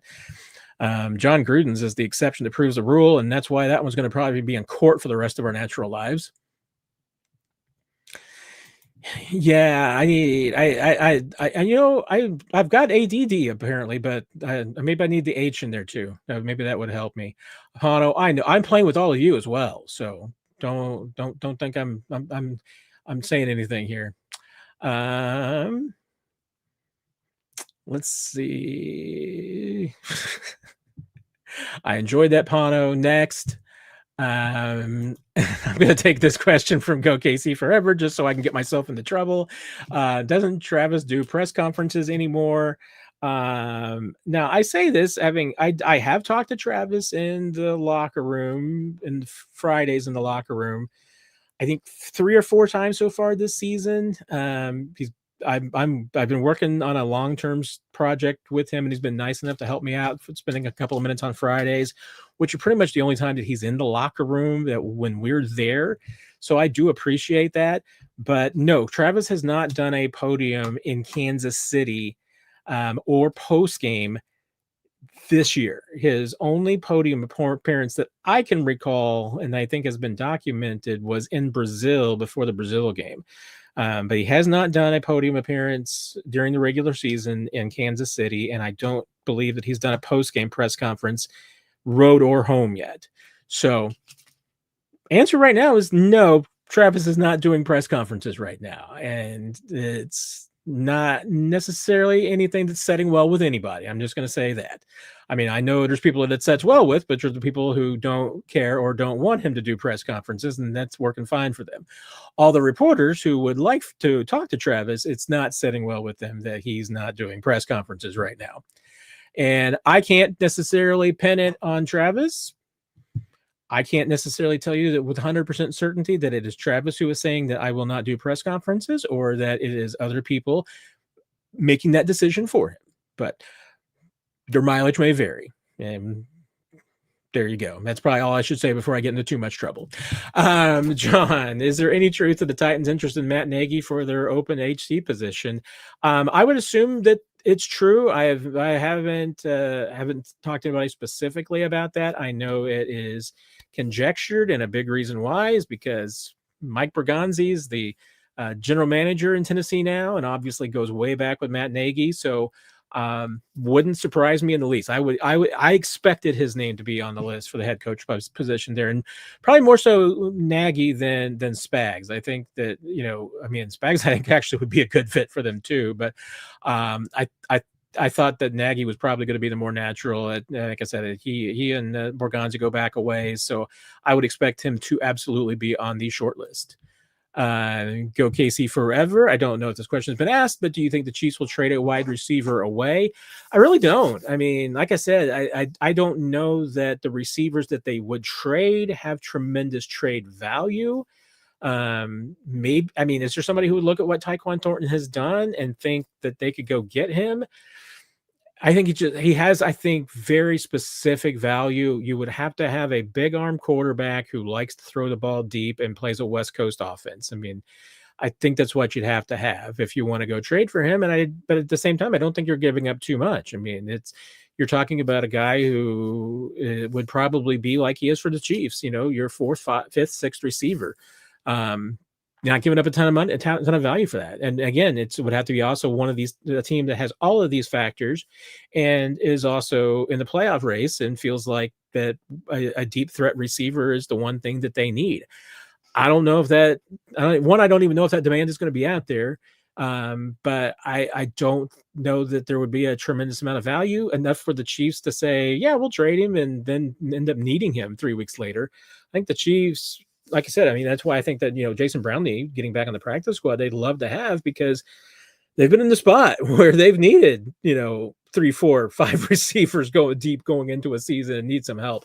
So I don't think they're looking to just give away depth at any position when they're trying to win Super Bowls. So I don't think they're looking to unload talent. I think they would only be looking to add more to it. So Joe, draft of Josh Simmons, best Chiefs draft selection since whom? I mean, we're not going any further back than obviously 2017. So Patrick Mahomes is the answer to almost all questions about that. Has a better draft pick since then for the Chiefs? That's a legitimate question. I mean, is anybody jumping out at me? I mean, Trent McDuffie. I mean, it's a really good pick. I mean, if Josh ends up being what we all hope and believe that he can become, then I mean, yeah, he's going to be the best draft pick since Trent McDuffie. But let's not put too much pressure on Josh. Give him a chance to be himself, be his guy. do what he needs to do and just let him be. And I don't know if his deleting social media has anything to do with his absence right now, but I'm sure there's a mild connection, but I don't know what or if there is one. But I'll just say this, and I know I imagine that none of you are on this list, so I'm preaching to the choir here, but there are things that get said to players on social media that are just not acceptable. I mean, there's things that get said to me and Nick that just are flat out not acceptable. And like I said, I don't think any of you are on that group. I don't think you'd be here with me, watching this if you were in the group of saying things that are unacceptable to players. But yeah, there's just stuff that's done and said on social media that nobody should have to put up with, and NFL players are no different than anybody else. So, and I have not talked to a single NFL player who will tell you that their experience on social media has been 100% great. Everybody has bad experiences because there can be some really, really nasty voices out there, and it's frustrating that anybody has to go through that. And I get, hey, Chris is not unlike any other player. He'll say the same thing. Legitimate criticism is fair game.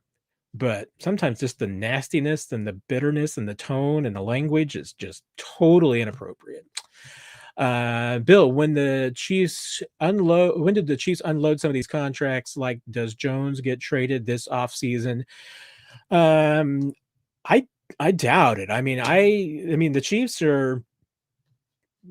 I mean, and football is different than other sports. I mean, very rarely do football teams unload contracts. I mean, part of it's, certainly because they're not all of them are guaranteed. There's a lot of contracts that don't have that as much guaranteed money, and most contracts all have outs. They're built into it where you can walk away before you have to pay some of the big money down the road.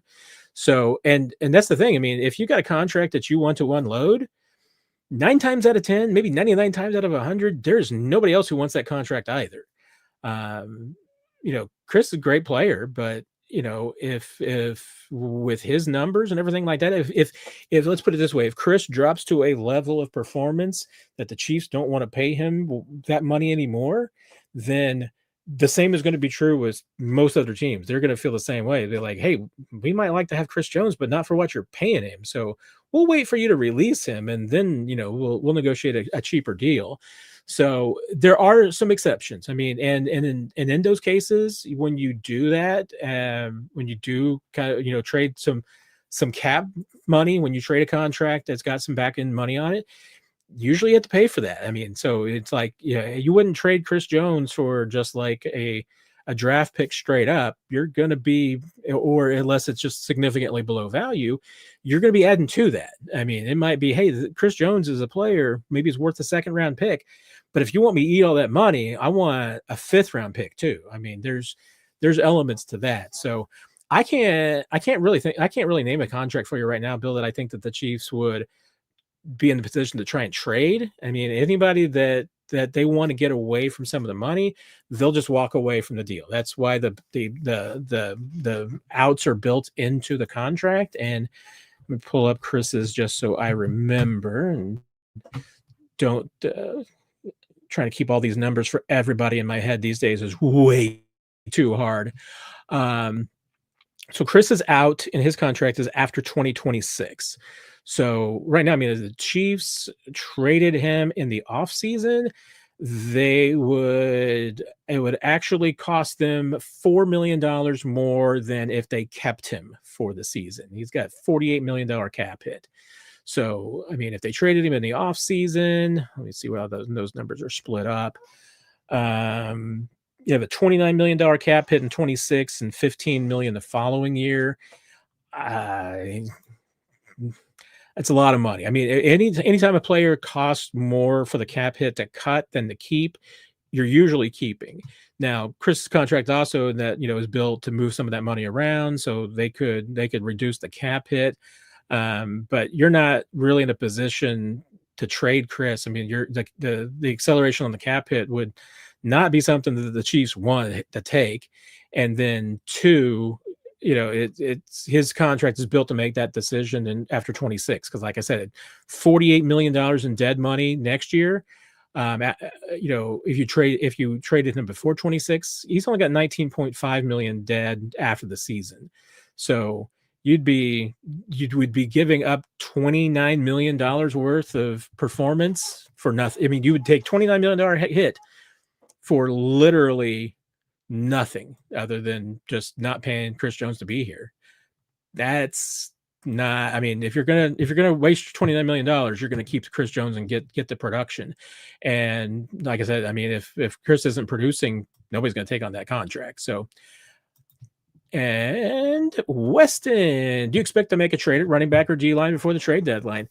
One or the other, if not both, Weston. I mean, I do think the Chiefs are going to try. I can't guarantee you'll get done, but I think they would like to make both. I wouldn't be surprised if it's just one or the other. I wouldn't be surprised if it's neither. You never know if these things will work out. They will try. Oh my gosh. And now here I realize that 40 minutes ago, I missed Dog Petter's super chat. Damn, dang it. I am terrible at my job. Dog Petter, I truly, truly apologize. Any Chiefs on the trade block? I mean, the Chiefs are not normally in trade. I mean, who was the last player the Chiefs traded away in season? I want to say it was Rashad Fenton. Now I say that, and Josh Williams, could he be on the trade block? Yes, I think he could. I know Christian Fulton's not playing right now. His contract also would be kind of precluding trading him. And again, I don't think anybody's, with him being dinged up, I don't think anybody's trading for him and taking him off your hands. Nazi, like Pano was asking about, is still on injured reserve. So you'd have to even bring him back from injured reserve before you did something there. I mean, that's about the only cases that I can think of. I think at every other spot, even some players that I thought preseason wise could be trade candidates, like Wanye Morris, I think at this point you're holding on to for depth. Josh Williams might be the one that might be the exception, just because right now it doesn't seem like he has a home in the secondary. I mean, he's got a home on special teams, but that's it. And at some point, Chiefs are going to have to make a decision on Nazi Johnson. They've got some other guys on injured reserve that may come back. Like Jake Brainingstool. They're going to have to make some decisions. And after Jason Brownlee, I mean, Josh Williams is now kind of one of those last guys on the roster. And I'm sure he wants to play. So I don't know. I mean, I know Josh loves it in Kansas City. Is one of the happiest go lucky guys there is. I mean, I don't think that, I mean, if I had to put together a list of like top 10 teammate guys, Josh Williams would be high on there because he's just one of the best dudes you're ever going to see and find. But I feel sorry for him right now because he just doesn't seem to have a spot on this defense. And if it means that he can play, maybe that would be a good situation for him. But it's not a long list, Dog Petter. I mean, the Chiefs, they're trying to win. So they're going to hold on to as much depth as they possibly can. Alex, do you tend to think that Andy Reid and Patrick Mahomes will be together until they're both done and retire at the same time, or is Andy too old to catch 10 more yearsies? It's a really interesting question, Alex, and a lot of people have talked about this and speculated about it. And I don't think there's any. I don't know if there's any like compact between the two of them to walk out right off into the sunset together. And I'm going to look it up because I can't keep track of people's ages anymore either. The only person's age I can ever remember pretty much is Travis, because I'm always going to remember it's born in 1989. So that's at least one thing that Taylor Swift has done for me. So Andy's 67 right now. I mean, I can picture Andy coaching anywhere from 3 to 13 more years. I mean, I say that somewhat facetiously because on one side, I mean, I think Andy is a lifer. I mean, I think he wants to coach as long as he possibly can. I think at some point, he's going to decide that he wants to spend, probably a little bit more time around the grandkids because he's got a lot of grandkids and he clearly enjoys being a grandfather. And I think he wants to do that. So, I mean, I don't think he's going to coach until he's 77. That just doesn't seem like something that I think that he will want to do. Is Patrick going to play until he's 40 though? I'm not sold on that one either. I don't know. It's really difficult. I mean, I've always felt that Patrick is probably going to be one of these guys that does retire earlier than you think. I think I would bet that he probably retires before 40. because I just think he's gonna, find some other challenges. That's, he's Sorry, gonna be I ready don't to move understand. on. So I don't know.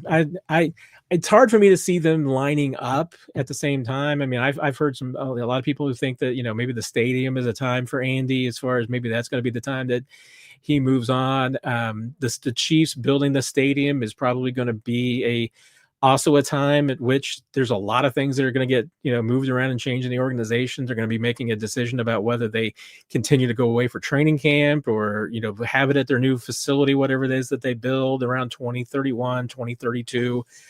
I think Andy's contract extension, I think, took him through 2030. So I don't know. I would, and this is only projection. Never talk to Andy about this. This is only just speculation and thinking of just how he kind of feels. I imagine that Andy would like for the next head coach of the Chiefs to have Patrick around as the transition. So that's the only thing that makes me think that Andy might walk away while there's still some years with Patrick, because he wants somebody else to have that experience and at least have the next head coach of the Chiefs to have Patrick to take you forward. Because tell you what, you're the next head coach of the Chiefs and you don't have Patrick Mahomes, that job is going to be tough. It is going to be hard. Okay, Cody, I'm gonna take a look at this, because this may be what you're thinking. I'm looking for here. And if it's Japanese, I would kind of make a little bit of a sense, because Nico was telling me that it was the Polynesian players in the locker room who brought it back and brought it in and kind of started the craze. But right now it's everybody that's getting into it. So I am going to do a screenshot of this, Cody, and see if this is what we're talking about, because I need to know. It's driving me crazy. Jimmy's the linebacker room is balling right now. Will the Chiefs be able to afford Leo if he continues to play this well? Someone is bound to offer him a decent contract because he's still ascending. Tell you what, I mean, the Leo contract is something that I'm just having a terrible time to try and get around, because I'm trying to think of a good comp for him. And I mean, the crazy thing is that I'm kind of feeling like maybe a good comp for Leo might be Drew Tranquil. Now, remember, I mean, when Drew became a free agent, though, I mean, he kind of got overlooked. I could see Leo maybe getting overlooked a little bit because he's a starter, but he's not an every down linebacker. The Chiefs haven't played him that way, haven't treated him that way. So it's like, how are teams going to view him? I don't know. I mean, and the Chiefs have increasingly, and especially this year, I mean, he is a utility linebacker. I mean, they will play him in a lot of spots. I mean, they had Leo line up as a one tech. They had him lining up over center a couple of weeks ago in a game. So it's it's possible that you know I mean, the Chiefs have just specialized him so much that there might be some teams that are like, "What is he? Well, what are we going to pay him to do?" I mean, he's basically a strong side linebacker, which there's not like a tremendously huge market for. I mean, obviously, middle linebackers, Mike linebackers like Fred Warner and Roquan Smith, these guys make the big bucks. I mean, I'm not I mean, I don't think that is as much you're talking about him ascending. I mean, is he in the $15 million per year range like Nick Bolton? No, I mean, he's not going to be there. Dre Greenlaw, 10.5 million per year. Is he in that ballpark? Um, gosh, looking at some others, kind of, I mean, Drew's like 6.3 right now. I mean, that I may be overguessing Leo's value. I mean, I would think that it would be somewhere in the 6 to 10 million per year value range. And I mean, let's face it, you drafted Jeff Bossa to potentially replace Leo Chanel, even though they're different players, and maybe you're drafting Jeff Bossa to replace Drew Tranquil because you want to try and sign Leo. I mean, there's can be some 3D chess here. I don't know. I mean, somebody is probably bound to sign Leo. I think the Chiefs would love to keep him. I mean, he's a great player for them. Even though he's not an every down player, he does so much for them and is such a great special teams player. I mean, I think they would. I know they would love to keep him. I don't know if they've just resigned themselves. I think that he will probably be one of those players, though, that the Chiefs let test the market and see what he gets. And if he gets more than they can afford, they'll let him walk. But if he comes back with an offer that's something that they can live with, I think they'll keep him. It's just, what does he come back with? And I don't know. I mean, his position is not the highest paid linebacker position in the world, so maybe his value will be a little bit less than I think. But I do like Leo. I do think he's an ascending player. His special teams absolutely has value. We'll just have to see how it all works out. But I would hate to see Leo go. He's a really good player. Round Rock. How the heck did they let Big Mike Pennell walk? Major regrets. I can't see how there's not regrets. I still don't completely understand how all of that worked and how all that went down. It still doesn't make sense because the Chiefs acted like Mike Pennell was a starter all along, and then they did not treat him like a starter going into the season. So whether there was a miscalculation, whether it was a misunderstanding, I don't know. I'm still confused by it. Mike Pennell should be on this team. I don't think there's any doubt about that. I mean, even if it's a short, and this is one of the things, that Brett Veach kind of told us about Mike Pennell is that, he's been a really good player for them in short spurts. And maybe that's the concern, was just that, he's at his age, was not necessarily still able to be a full-time player. Then I don't understand why you gave him full-time work with the ones all of OTAs and all of training camp. Why didn't you manage his workload a little bit? There's nothing about that makes any sense whatsoever. Aaron, I'm glad you brought this up because now I'm putting it all together with the flopping and the EGE because everybody got to eat that's the wide receiver slogan. So that's all. I think we have finally found our answer, Jeremy. I think we got the answer there. So I'll double check and dot the I's on that, but I think we have the answer.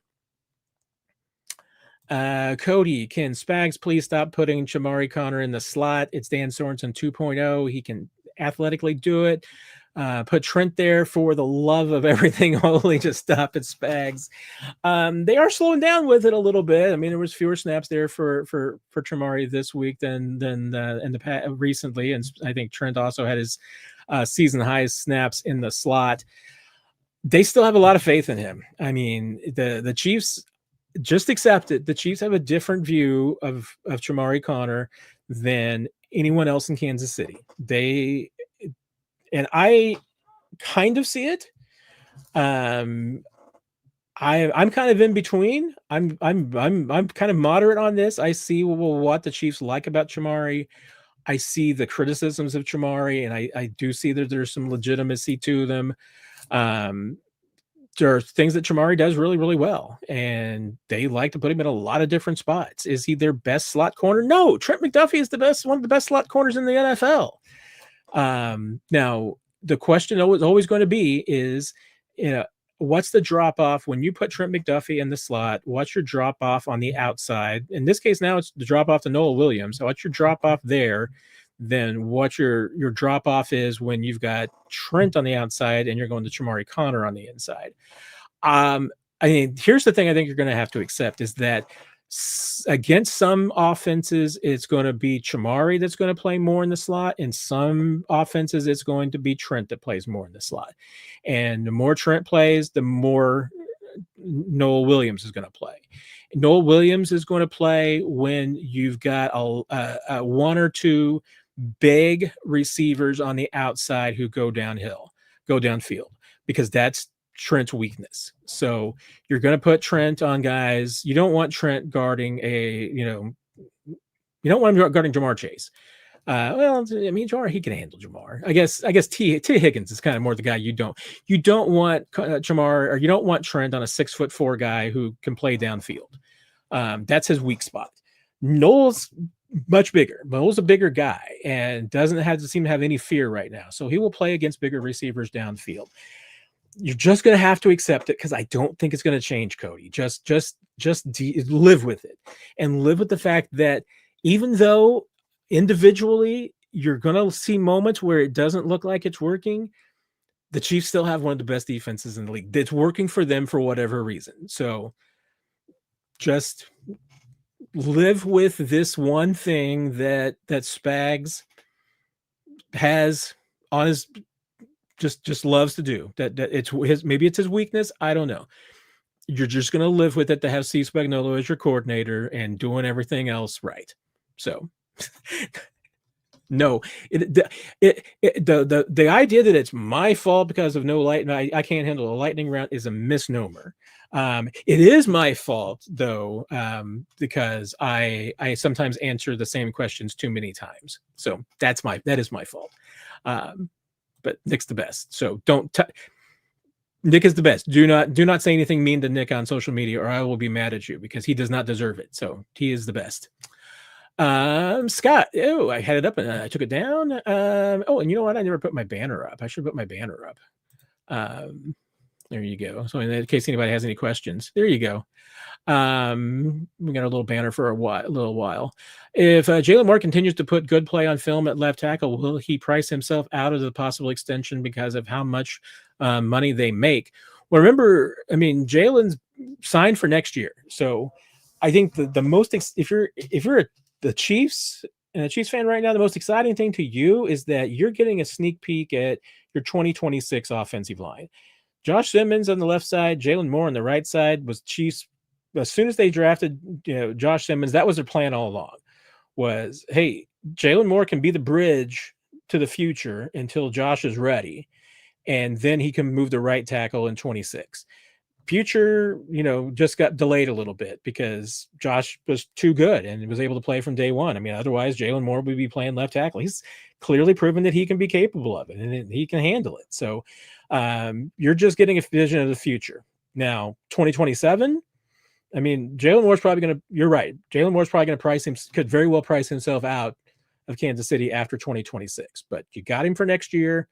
Was now looking to be like a really smart, affordable deal because you're looking at having a really good bookend tackles in 2026 with Josh and Jalen, and even with the money you're paying Jalen, the fact that Josh is going to be cheap, you're going to have two really good tackles at an affordable price. So it wasn't necessarily the Chiefs' ideal plan, but it worked out unbelievably well for them. So I think that you're going to be okay with that.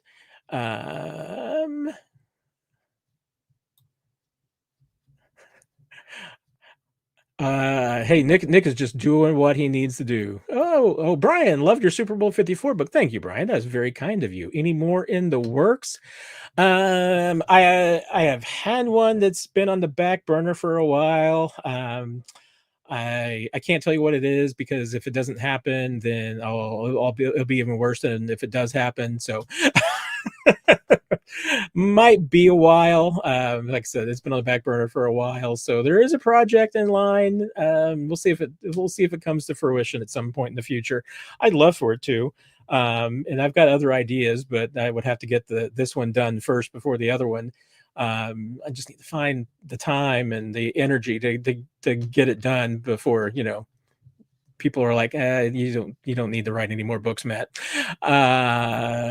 Universal Groove. But thank you for asking that. I sure appreciate it. Thank you for enjoying. I'm glad you enjoyed the book, Brian. Thank you very much. If Spags gets a head coaching job and bombs again, do you think he resumes as an offensive coordinator to get into Hall of Fame? I don't know that that's terribly important to Spags, to be honest with you. I mean, I think it would be very cool for him, and he obviously would love it. But I don't think it's something that he would chase. And he is, I think he's 2 years younger than Andy. So, I mean, that's going to be the tough thing of all is him getting another chance. I would love to see him get another chance. I think he's earned it. He's 66 this year. So going to turn 66 in December. So it's going to be hard for him to get another head coaching job. I mean, if you hired him right now, I mean, he'd be 70 in 4 seasons. I mean, that's not what most owners want. They want to think they're hiring a coach for the next decade. So if Spags became a head coach anywhere, I mean, honestly, I think his best head coaching opportunity is in Kansas City, to just be the caretaker after Andy and the bridge to somebody else. I think much more likely that Matt Nagy would be more hireable and have more opportunities, and probably an earlier opportunity. I mean, Tennessee might be the time. Maybe that's the one. So that might be what it takes. I'll be honest. I mean, I think Spags as a coordinator, Steve Spagnuolo has the best resume for a coordinator to make the Hall of Fame of anybody. I think it's good. It would be a tough fight. I think there's and honestly, he might have a better chance 20 years down the road, because I'll say it right now. There are many fine people on the Pro Football Hall of Fame selection committee. There are some fine people with outdated views and unreasonable concepts of what it takes to make the Pro Football Hall of Fame who are on that committee, and I don't think should be on the Pro Football Hall of Fame committee. But nobody's asked me for my opinion. Nobody asked me to make any advice. I think there are people on that committee who do not follow the rules of the committee. I think that there are some egos on that committee who just simply have no basis of being in that position and deciding these things. But not my decision. I think, but that's the thing. I think in 20 years, there are going to be more progressive and people who understand some things better and don't have these preconceived notions that there's a path and that there's a plot, and that, you know, you have to do X, Y, and Z to get into the Hall of Fame. And you have to kiss up to the right people, and you have to do this, and you can't be too much of a jerk, or if you are a jerk, you have to be a jerk to the right people. And, you know, I could go on and on. I could spend an entire hour about why I could do 2 entire shows on 2 of the disdains of the professional football. One is the Pro Football Hall of Fame selection committee, and I would love to have Vahe Gregorian as a guest sometime on the podcast and just talk about that, because Vahe is probably one of the best people to have on that committee. He is not the person I'm talking about whatsoever. There are other people, and I would love to have him. But I know, you know, part of the rule of the Pro Football Hall of Committee is that you don't talk about the Pro Football Hall of Fame committee. So I know that would be difficult for him, but that and the selection committee for the AP football awards, postseason awards, because the same thing is true about them. There are some people that are choosing the winners of those awards who are absolutely totally insane. So there you go. You got my little rant. Brian, Viche isn't making any trades, is he? I mean, let me count my fingers here. 17, 21 days. We got 3 more weeks, Brian, until the trade deadline. Never say never. And we've heard this before. Oh, Brett Veach isn't making any trades. And then Brett Veach makes some trades. Everybody makes trades anymore too. So we'll work on that. Jesus, more contract is looking better and better. Have to give it up again to Veach.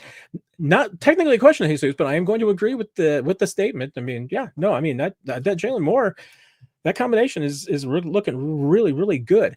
Are the member stickers missing, Nikki? Okay, I'll put them on my list. And, you know, I'm also putting on here because I saw someone toast this the other day, send one to me, and it was a personal emoji. And I was like, I need to do that too. So I am putting down the member sticker, figuring out what's going on there, and the emoji. So I have it on my fancy little list here. So I have projects that you all have assigned me. Thank you very much. I appreciate that. And I meant to bring that up earlier because Nikki, member for 6 months, which is awesome and deserves a member sticker for that.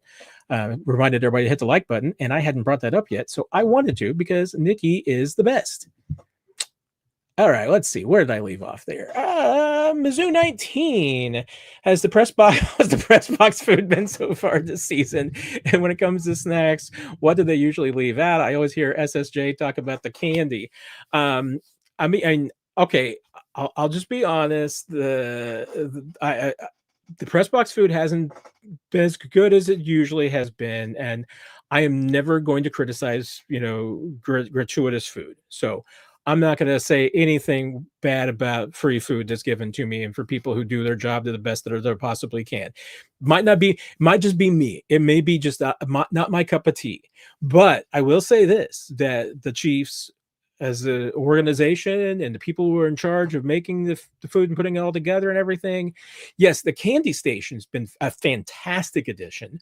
Had quite a few M&Ms this week that I didn't need to have, but everyone, the candy station has just been a home run, absolute grand slam, great addition.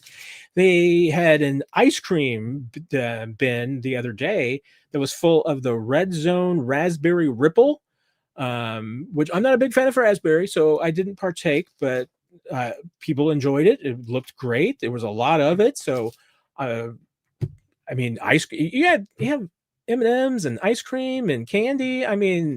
There's nothing wrong with that. And this year, usually we have hot dogs and chicken strips for halftime. They've added chili dog and the KC dog, which they've given us burnt ends to put on the hot dogs. 10 out of 10. They've been doing a great job with that. So, even if the pregame meals haven't been just maybe my personal taste, the overall experience has been fantastic, and the organization and all the wonderful people, because there's so many that have been working there for years that I've been seeing for the last 10 seasons. That work in the press box. They're always so kind, so wonderful. And here I'm going about this, and then the next thing I see is Brian pointing out, asking Nick if he's watching this fiasco.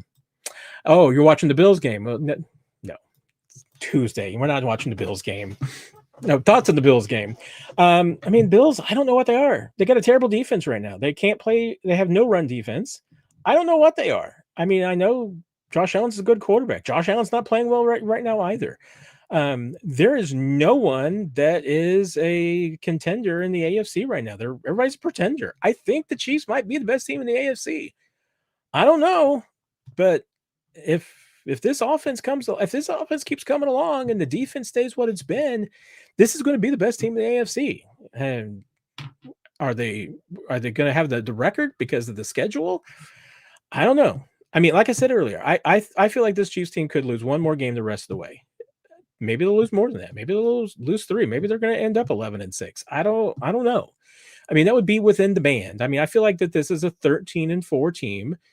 The last few years, they had one year where they went 11-6, and then they went 15-2, which averaged a 13-4. I think they're still a 13-4 team, so they could be in that band. 12-5 would not be a bad season. 11-6 would be a little weird, but I feel like 12-5 is the floor. I really do, because I think that the way that this team is playing, they're going in the right direction, and the Bills are going in the wrong direction.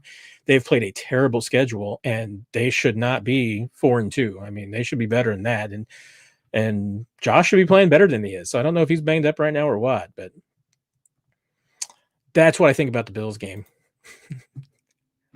Nikki, wouldn't part-time Pinnell be better than full-time Noddy? Yeah. But I don't entirely understand why you didn't keep Mike. I don't think you're trading for Derek Noddy if you don't have Mike Pinnell. If you have Mike Pinnell, but even if you added Noddy afterwards to be a backup to Mike Pinnell again, I don't think that would have been a terrible move. But you miss Mike Pinnell, and I wish I could explain it to you. Go for KC forever. Was Nick Bolton in coverage Sunday because of the defense they were playing? It looked to me, and I'll give this another pass watching the all 22 and everything. Nick's going to be in pass coverage periodically. It's just it is part of the packages and the scheme that they play and everything. It seemed as though he was getting matched up a lot with Laporta, and obviously he's going to see a lot of tight ends as it is. I think you'd rather have him sometimes on a running back than some of the better tight ends. Laporta was having a really good game, so you saw a little bit more. It looked like of Shamari Connor on Laporta as the game wore on. I think that was a the right move. I'd have to go back and, like I said, on second watch on the all 22 and go through and see specifically if I felt any differently. But that's at least what I saw, and I had to look at some of the numbers too to see how much Bolton ended up in coverage against specific players. But it seemed as though as the game wore on that they were trying to get Nick out of matchups on Laporta and move that over to Connor.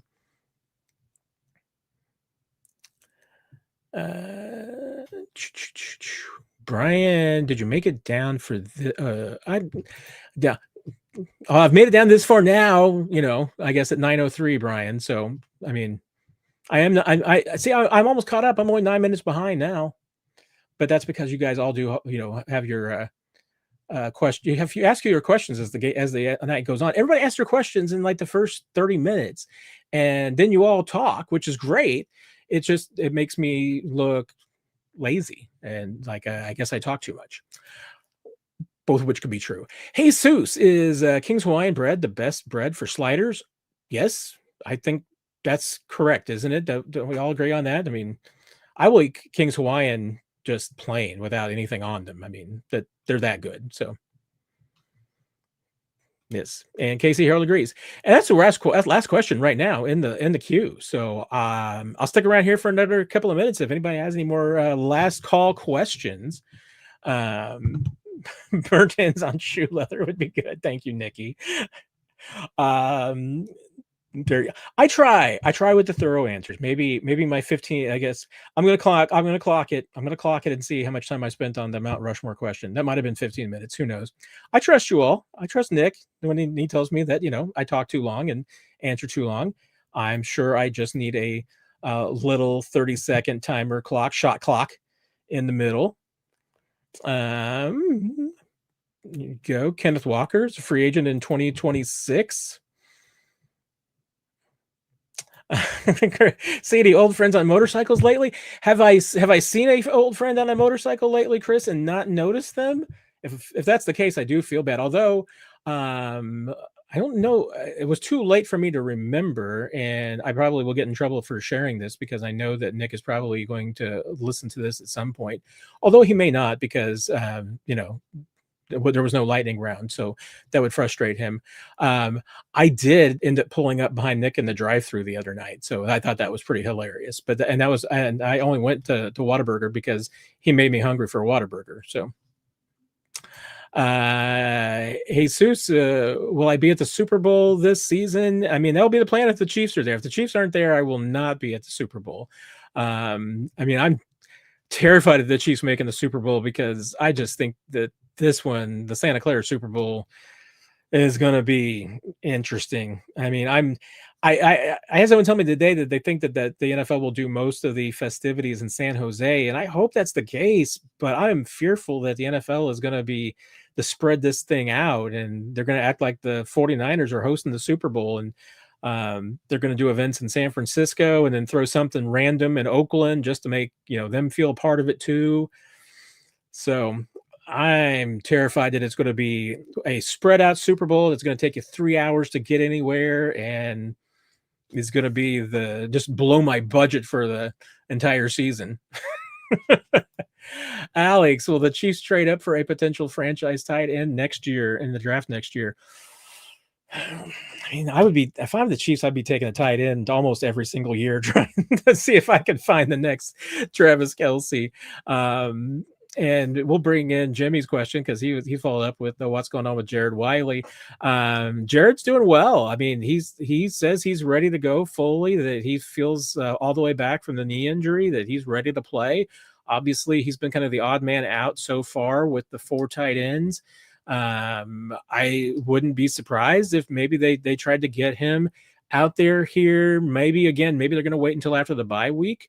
But Wiley, he says he's ready to go. So that he's itching to get out there if he can. And if the opportunity pops up, we'll see what happens. I mean, obviously the Chiefs have been going with Robert Tonyan as the 3rd tight end. If and when the Chiefs feel like maybe that Wiley is 100% ready to play special teams, maybe that'll be the time that he gets maybe some at least a chance at being active. Let's see. Like I said, at this point, it wouldn't surprise me until maybe after the bye week. But Wiley is practicing. He's doing well. Looks when I talked to him last week, and he was in a great mood. So really high, good spirits. So he's ready to rock and roll and feeling pretty good. So we'll see what happens. Go for KC forever. Just trying to figure out who the Chiefs are going to play in the Super Bowl. You got the Eagles again, possibly. It could be a rematch with the Lions. They're not going to go away. I don't think they're going to go away. Packers look good. The Rams are kind of sneakily being the Rams again. If you wanted to fight and argue that the Tampa Bay Buccaneers are the best team in the NFC right now, can't argue with you. They got the best record in the NFL. So it feels like that the NFC right now to me is deeper. I just still feel like that the best team in the NFL is going to be from the AFC, but obviously didn't work out last year. The best team in the NFL is apparently in the NFC, and maybe it's going to be the same way again. And the NFC is, like I said, I feel like the NFC is deeper this year. It's been the other way around the last few years. This is the first time where it feels like the NFC may have the advantage, but I would still at this point, again with the field, not knowing who the AFC or NFC winner will be, I still, because I think the AFC team is going to be either the Chiefs or the Bills, and I think those are maybe the two best teams overall. Well, as soon as the Bills fix their defense, which maybe it's not going to happen, I don't know. No conscience. What do you feel about the defensive line rookie progress so far? When Omar Norman Lott's been healthy, he's looked good. I've been really impressed. There's still some work to be done and just build up his stamina and everything, but I've been impressed. I think there's a lot to like there. Ashton Gelati, I thought had shown a lot of progress until the elbow injury. That seems to have slowed him down a little bit. I think it's zapped a little bit of his strength. We'll be interested to see, if he can kind of push through that a little bit, hopefully after the bye week and gets another week of rest, that'll really help him out. They might just even manage his workload a little bit to give him a break on that. They don't see a need at this point to shut him down for a week or anything. But I do think that elbow has slowed him down a little bit. But I think he's looked good in moments. And like I said, I thought he looked really good before the injury. So let's see what happens when he just gets a little bit healthier. Brian, I have not had the sweet and spicy Whataburger yet. What's your review? Because I have seen it on the menu, but I have not had it yet. Nikki, you're going to be at the Commanders game. Any chance we could meet in person? Absolutely. Nikki, if you are, make a comment here, or if you hit me up if you're on Twitter or Blue Sky or I guess Threads, I'm still technically out there. All my DMs are open. So if you're on any of those platforms, just hit me with a message, and we'd be glad to try and catch up with you at the game if we can. I mean, anybody on the YouTube group wants to do that, I'll try. I can't make any guarantees. I actually had a friend that I was trying to catch up with over the weekend, and unfortunately the news with Josh Simmons trying to chase that down and everything kind of took all my time, so didn't get to catch up. So things can pop up, but I would love to do that, Nikki. That sounds great. Hope you enjoy the game.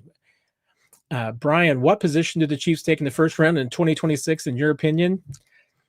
It's way too early for me, Brian. I don't know what Chiefs needs are technically they're going to be, because things can still happen this year. I mean, things can dramatically change. And it depends on what's available where. We were once again another conversation having over the weekend with a colleague watching the game the other night. Had things worked out differently, would you have been okay with the Chiefs taking Sam Laporta at 31 instead of Felix Anudike-Uzomah? I mean, probably would have been nice, but just didn't work out. Would you have taken a first round tight end? It's not really always the thing to do and go to, but I mean, you have to start preparing to replace two people. You got to start preparing to replace Travis Kelce, and you got to start preparing to replace Chris Jones. So you can't, to me, go wrong with, if you're the Chiefs, and just betting that the Chiefs take a defensive line pass rusher, interior or edge, either way, you need both of them, and a tight end. Now, don't always take a tight end in the first round, but I I would say the defensive line would make the most sense, but it just depends on best player available, Ryan. You never know. Yeah, Brent, I mean, like I said, Green Bay. I think you have to have them in the mix to be the NFC team of the Super Bowl. Jesus, is this the quietest Raiders week ever? Maybe. I mean, it's still early in the week, so there's always a possibility that somebody's going to say something to get things all juiced up. But it does feel like that there's a lot of other stories that are overriding it this week that aren't focused on the game itself. It's focused on the people. So you're going to hear a lot more Rashee Rice stories this week and other things. So, and there's just not as much of a rivalry anymore, and the Raiders are not good this year. So I think that's playing into it as well. All right. I think we'll end it there. Thanks for the final questions. Everybody, thank you for a great night. Brian, Nikki, thank you for helping me remind people to hit that like button, hit the bell so you get notified when our videos come up, especially the Q&As, because you never know. You can't be trusted to know when I'm going to schedule them, how early I'm going to schedule them out, and whether or not there will be a Thursday one. So maybe it'll be a Thursday one or not. I can't guarantee you at this point. There might be, just because this might be end up being a crazy week. So if it's a crazy week, we will do a Thursday night show. Everybody, thank you for tuning in. Thank you for listening later. Thank you for putting up with my long answers as always. Have a great week. Join Nick and I for 41 is the Mic